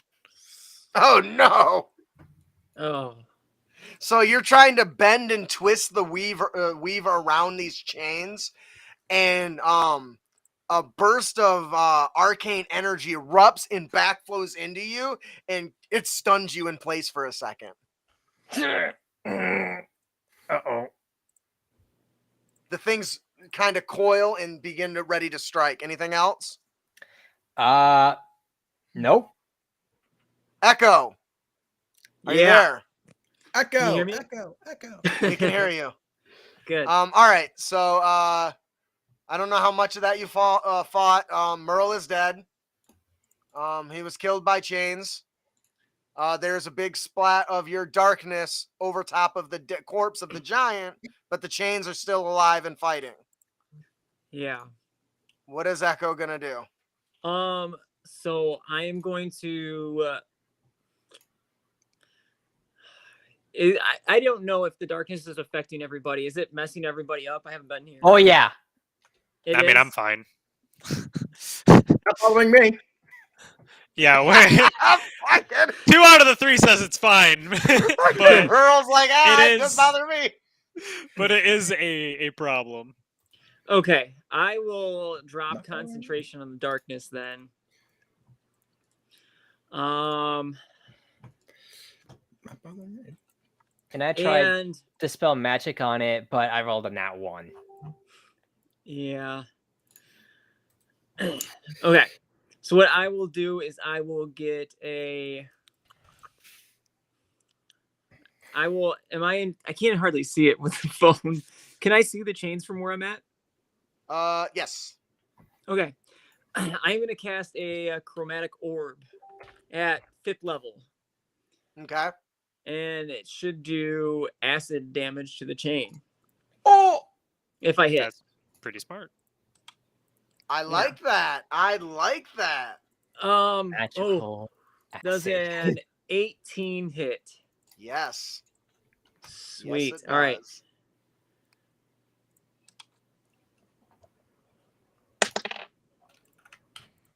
Well, that makes that easy.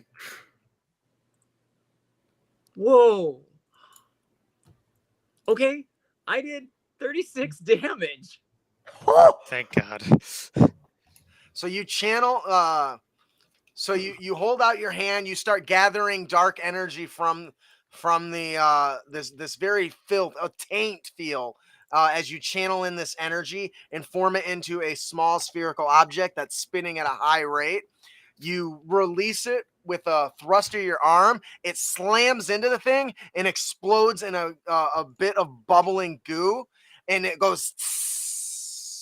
And the chains begin to, if they could squeal, they certainly would be, as they're flailing wildly, slamming into walls as they are melting until there's nothing, almost nothing left, and they collapse. One of them collapses to the ground.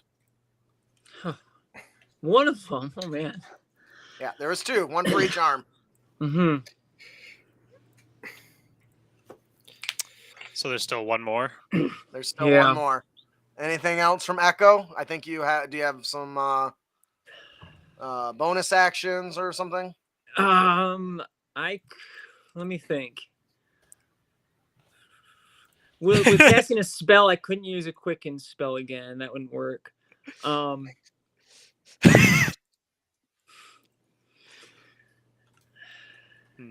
Oh, I could do a bonus action. So, on top of that, Echo is going to use 3 sorcery points to cast Hound of Ill Omen.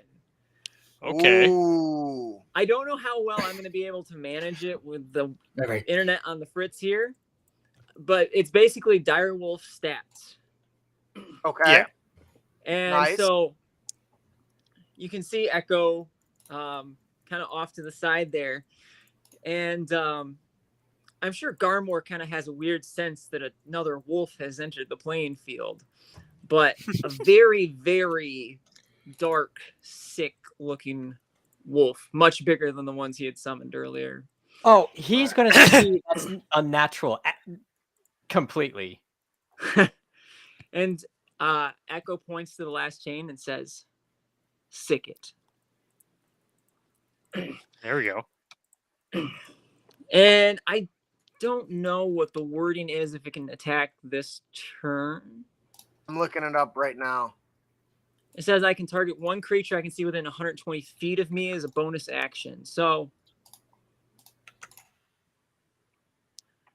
It says roll initiative for it, and it takes it on its turn. okay. Oh, I guess I should probably give you a mini, huh? Yeah. It has a 15 for initiative. Yep. Where do you conjure it at? Right next to the chains? I conjured it kind of in front of me and pushed it towards. Yeah, I kind of put it in front of me and then had it charge the chains. Okay. We'll go ahead and just well, actually, Zorax will be next, and then your beast will go. Anything Can you get else? rid of the darkness AOE? That should be good. All right, Zorax. The darkness has faded. You see the corpse of the giant, or what's left of it there. Its arms are being tugged in one direction as the living chains are snapping left and right, seeking a target. A dark, shadowy wolf thing has appeared next to you, growling and snarling and barking viciously. What are you going to do? My first action is to put the fire out of me, Good call. Hey. which has been ongoing for a very Far long too long? time. Yeah. I'm within the chain's reach, aren't I? Yep. Fuck.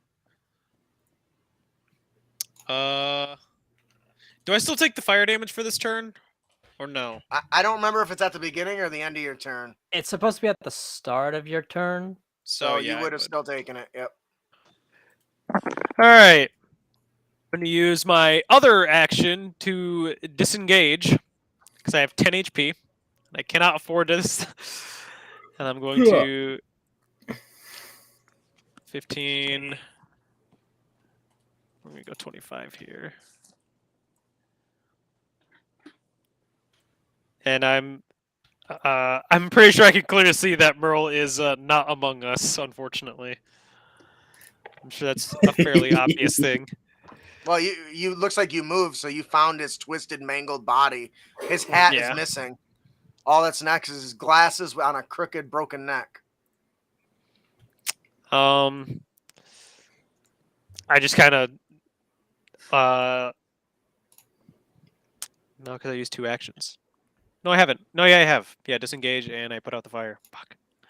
I am just going to crouch down next to him in my fallen angel form, and just kind of relax for a second.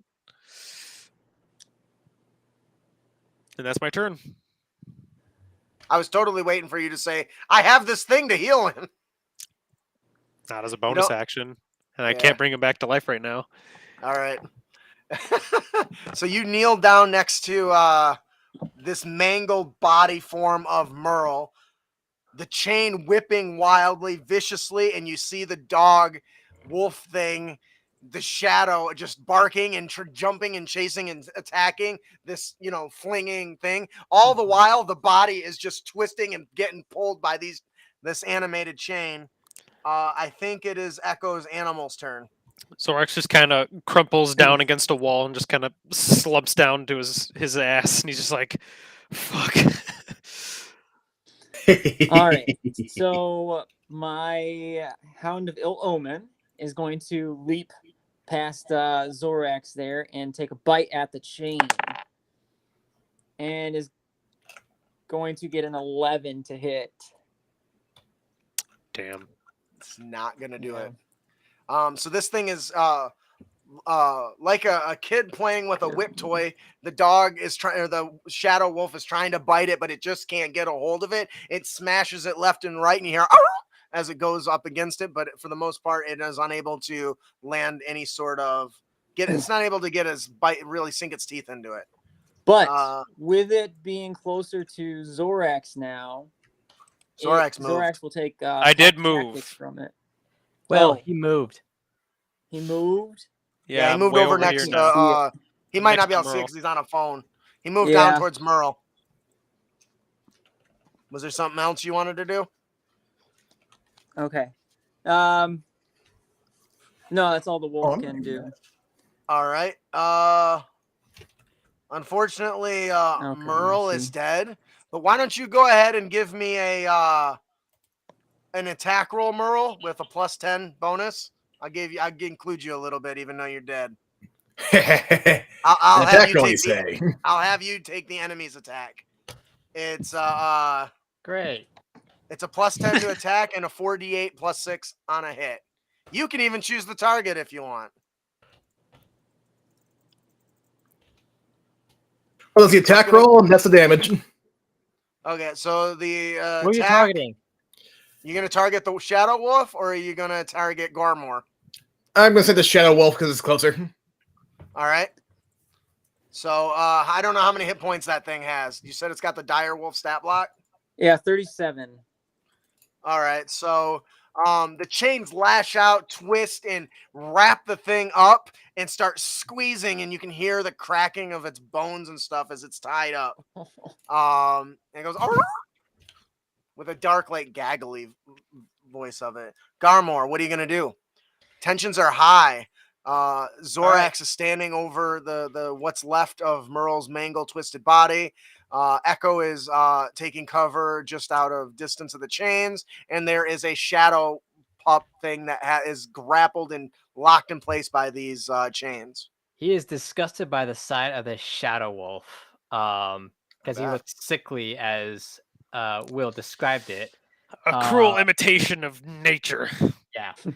And so he's going to use his last 3rd level spell slot to use Dispel Magic on the chain again. Oh, I thought you were totally gonna say on the dog. That's funny, but unfortunately for him, he has to choose between two of. I know. He has to choose between the two of higher evils. Give us a roll. Come Arcana on. check. It's a 5th level spell. Son of a! Oh no!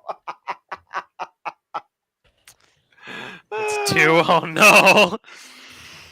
So you begin once again twisting the weave around these animated chains, and you're doing your best to try to pull away the lines that are imbuing it with any semblance of life. But unfortunately, as you pull it like a rubber band, it snaps back into it, and it twists and it rattles and shakes at you. Echo. Wait, does Garmore got anything else? I draw my scimitar. You try Fair your enough. scimitar. Gonna go in all out. All right, Echo. I'm gonna whoop this thing's The ass. acid appeared to be super effective when you used it. What are you going to do? There was one left. It's got coiled up around your puppers. Yeah, so since the acid attack did so well the first time, I think I am going to go back to that. Oh, yeah, And that's fair. yeah, I'm going to cast it at a 5th level this time. So Echo is going to keep his distance because it's working much better than getting closer. And you're going to see him form an orb of the unnatural acid again and fire it at the remaining chain. All right. And it will be a 27 to hit. That's going to do it. Just don't roll poopy. Yeah, this is pretty good still. I got a 35 acid damage. That's gonna do it, I think. The last one was 36. Yep. Yeah. So you release another twisting narcotic blast at this thing with a loud tss. It smashes into the chains, and they kind of just slowly dissipate and melt and drop your wolf with a and at this point the Boros Legion begins coming upon these slowly. Zorax, do you have plans?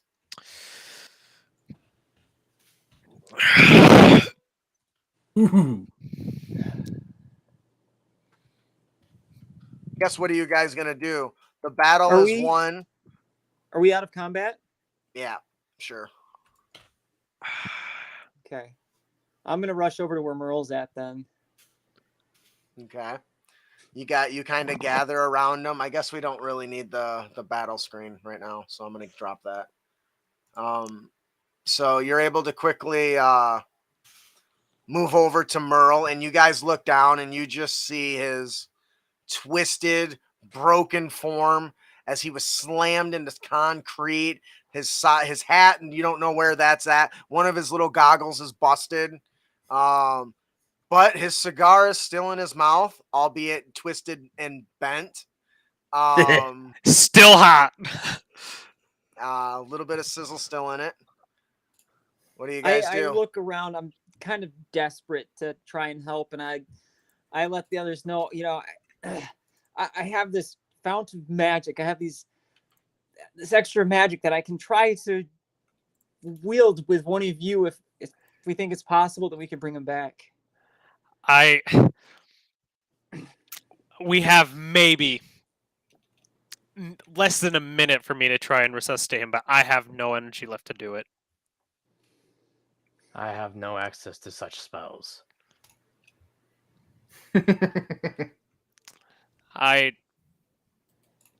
And then as we're talking, you see Zorax just go like really like he starts to wobble and he collapses because of the wave of lethargy from the haste spell. He Nice. just topples. He's just Yeah. like he gets back up though, and he's clearly Eventually. still aware, but he's clearly shaken.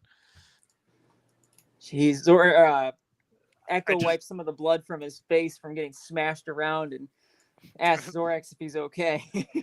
I'll be fine. I will be okay. I'm clearly not doing okay. I have 10 hit points total, but I say okay. The only thing I can think of is we need to find somebody. Maybe the Boros Legion has a way to bring him back. He's not alive. I've tried. As you see me use a basic spell like Spare the Dying, and he's clearly not breathing. Garmore is going to cast Mass Cure Wounds on all three of us. And you heal 21 hit points. 21? That's something Yep. at least. Echo shape changes actually into somebody larger, somebody that would have a booming voice, and he shouts for help for anybody that's listening. I also use Thaumaturgy. Can I make it so that he screams louder? Is that possible? Or is it just me? I don't know. I mean, Either way, the I'm point trying still to find. I'm stands. pulling Either up I the do it. spell to look. Oh, it's just my voice. Just you.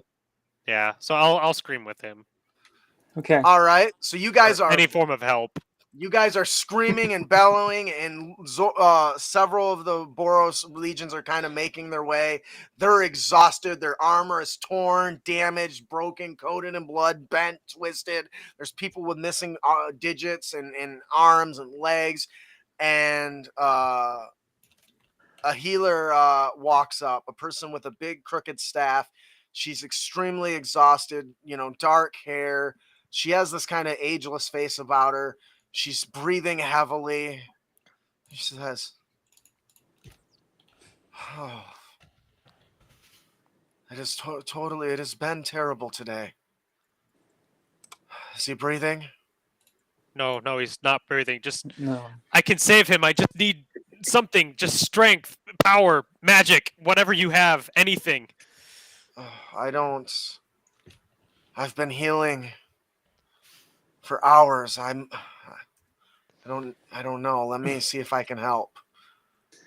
She bends down on her knees, and her hand starts to kind of glow. You can see the pain and the strength, the strain on her face, sweat running down her brow, and then the light fades. Her shoulders droop. She says, "I do not have the strength." And that's where we're going to end. All right. Oh, our first casualty as a group. Indeed. Yep. All right. It was a long time coming, I suppose. Yep. Considering we I'm went only through an been entire mad. campaign without dying somehow. First of all, I want to say thank you to everyone who joined and watched us. Hopefully you enjoyed it as much as we enjoyed putting it on. Before we close out, I would like to go around the table. Maybe tell me something you liked about this session, and then we'll sign off. How about we start with Echo? Yeah, I am Will playing Echo. I like that I got to show off some of my more powerful spells. I don't always get to do that, so Mhm. it kind of shows the many layers of Echo and how he's not just a sneaky guy. Yeah. I definitely was loving all the spell casting and the running out of spell slots. And the It's little pretty- bit of life that pretty I hard. had. Yeah. Very much. All right, Austin. Hey guys, I'm Austin. I played Zorax. I tried to save as many people as I could this time. I took some hefty blows, and I'm still miraculously standing. But it's still it actually really just goes to show that like even with like legendary armaments and all this other things that just give you immunities, it still sometimes just isn't enough. Oh no. For sure. For sure. But yeah, great session still though. Anything in particular that stands out? I actually got to show off a couple of my Voidwalker abilities, which was actually really cool. I got to do the Swapping switch was cool. places, yeah. Because I knew I was like, this guy is probably going to get hurt real bad if I don't do definitely would something. have died if you didn't do that. I was like, oh my god. Oh. So I was like, I have one more spell slot, and that's how I had to use Thunderstep to get out, and unfortunately that was the last 3rd level spell slot, so I didn't have access to Revivify. So it's the way it is. That's how it goes. Happens. Matthew. Hello, my name is Matthew, and I play Garmor, the Druid Circle of the Moon. And this was amazing at the beginning when I summoned a swarm of wolves and unleashed them onto the field. You know, honestly, I was kind of torn between going with the wolves or following something that Justin said in the chat earlier the other day, where a flock of giant owls.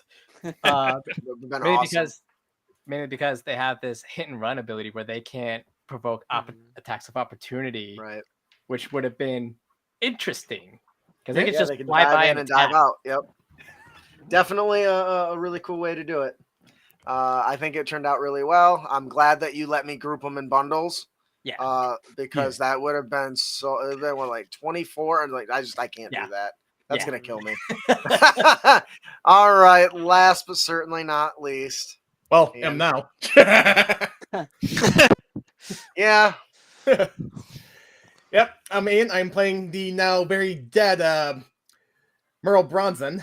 What happens from this point out happens, and I'm sure there's plenty of options, and we'll see where it goes. Just out of curiosity, if we don't succeed in reviving your character next time, you have a backup, right? I can make one. I think we all have a few backups. We just don't realize it. Yeah, But- Will was busy, or Ian was busy at the beginning of it, closing out character sheets. So The irony. He's got options. That being said, I mean, I don't know.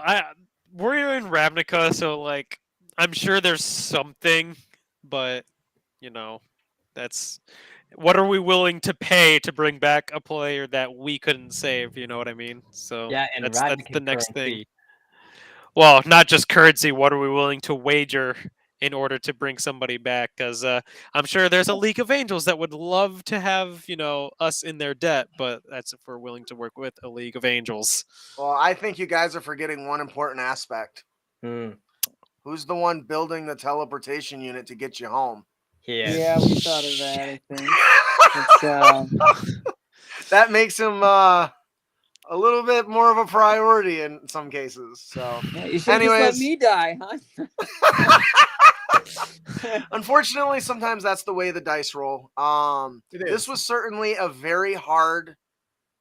That was a tough for encounter. me to it was hard for me to design too, because I wanted it to be tough and challenging, but I didn't want it to be where somebody would necessarily die. So Yeah. I'm thinking about it. I was like, well, as long as they think about it ahead of time, so first of all, the chains aren't that strong on their own. Oh, the chains So were pain. taking those out early on, I tried as much as I could to describe they Yeah. move on their own. I mean, Yeah, but I could tell didn't think they about were- them being like alive. Yeah, I didn't I think can about them having tell. hit points. I just thought they were like they're just really overpowered, like chains That's the that this weapon, guy yeah. just has, and they I can was just do things on their really own. My hoping thought that process they would was- just. I was really hoping that they would be inert by the time that the giant died, but apparently not. I thought he, was trying like- to do damage like to both things at once when I like sent the shock up the chain to the giant and like That was Um, cool, and it was like- magical too. I figured once I took down the giant too, the chains would kind of be stuck to him. Well, and they were. They couldn't go anywhere, but they have such a long reach. That's That was the the other problem. problem. Yeah. So I The- really struggled when you send the shockwave up the critter, because I know you were telling me you were attacking the giant, and I was like, but technically I'm he's attacking both. attacking both of them. So I didn't know what to do. So I split the damage between the two of them. Oh, okay. That's fair. I was like, That's I don't fair. know what I'm supposed to do, because I knew what your intent was versus what was actually happening. So, but anyways, Yeah. I had a lot of fun designing this monster. I tried to include things He's that would pretty allow tough. it to, well, not just tough, but to allow each of you to shine in your own way. Merle being able to keep his distance was definitely a huge Mhm. thing when it came to this, because it did have its limits, right? It's tied to this giant who still Yeah. had quite a bit of range, but Mhm. I Yeah. also wanted I put so much thought into this monster design. I hope that you guys enjoyed it as much as I enjoyed running it, and I am super happy with how it turned out. It is sad that Merle may not join us again, but sometimes the dice just don't roll in your favor in this game. So I just had a thought of a character that Ian could bring back. Oh, I know. he's on it already. All right, so I just want to say thank you to everyone that joined us. Hopefully you enjoyed this. I know I did. It sounds like they had a blast. We obviously don't do, I'd say we've done 11 sessions now, and there's Yeah. really only been 3 big combats. Mhm. But Yep. hopefully you guys like them when I do them that way. So Yeah, no, And they're all always 3 of cool. them we're using Foundry. yeah, That's what I just realized. Yeah, I'm trying to feed that No, you're tactical, doing great, tactical and- Ian. I know, because Ian, I do that. I never usually used to do that, but I know Ian specifically loves his tactics. So I Mhm. started trying my damnedest to include that at least occasionally, which also benefits other players who enjoy that aspect of it as well. Mhm. I think it's pretty So, cool. Yeah. All right, I guess that's gonna do it, because I'm old, I'm tired, and I want to go to bed. So I Yeah. think we will go ahead and close out today. Thank you once again. If you're interested, we are the host, or me and Ian are the hosts of the Crit Academy. We are talking this Sunday at 7 p.m. Eastern, and every Sunday at 7 p.m. Eastern. We are going to be talking prepping for session 0, what's important and what's not. So please come hang out, share us your thoughts. If you've got ideas of what you think's critical and what's not, come and tell us. Let us hear about it.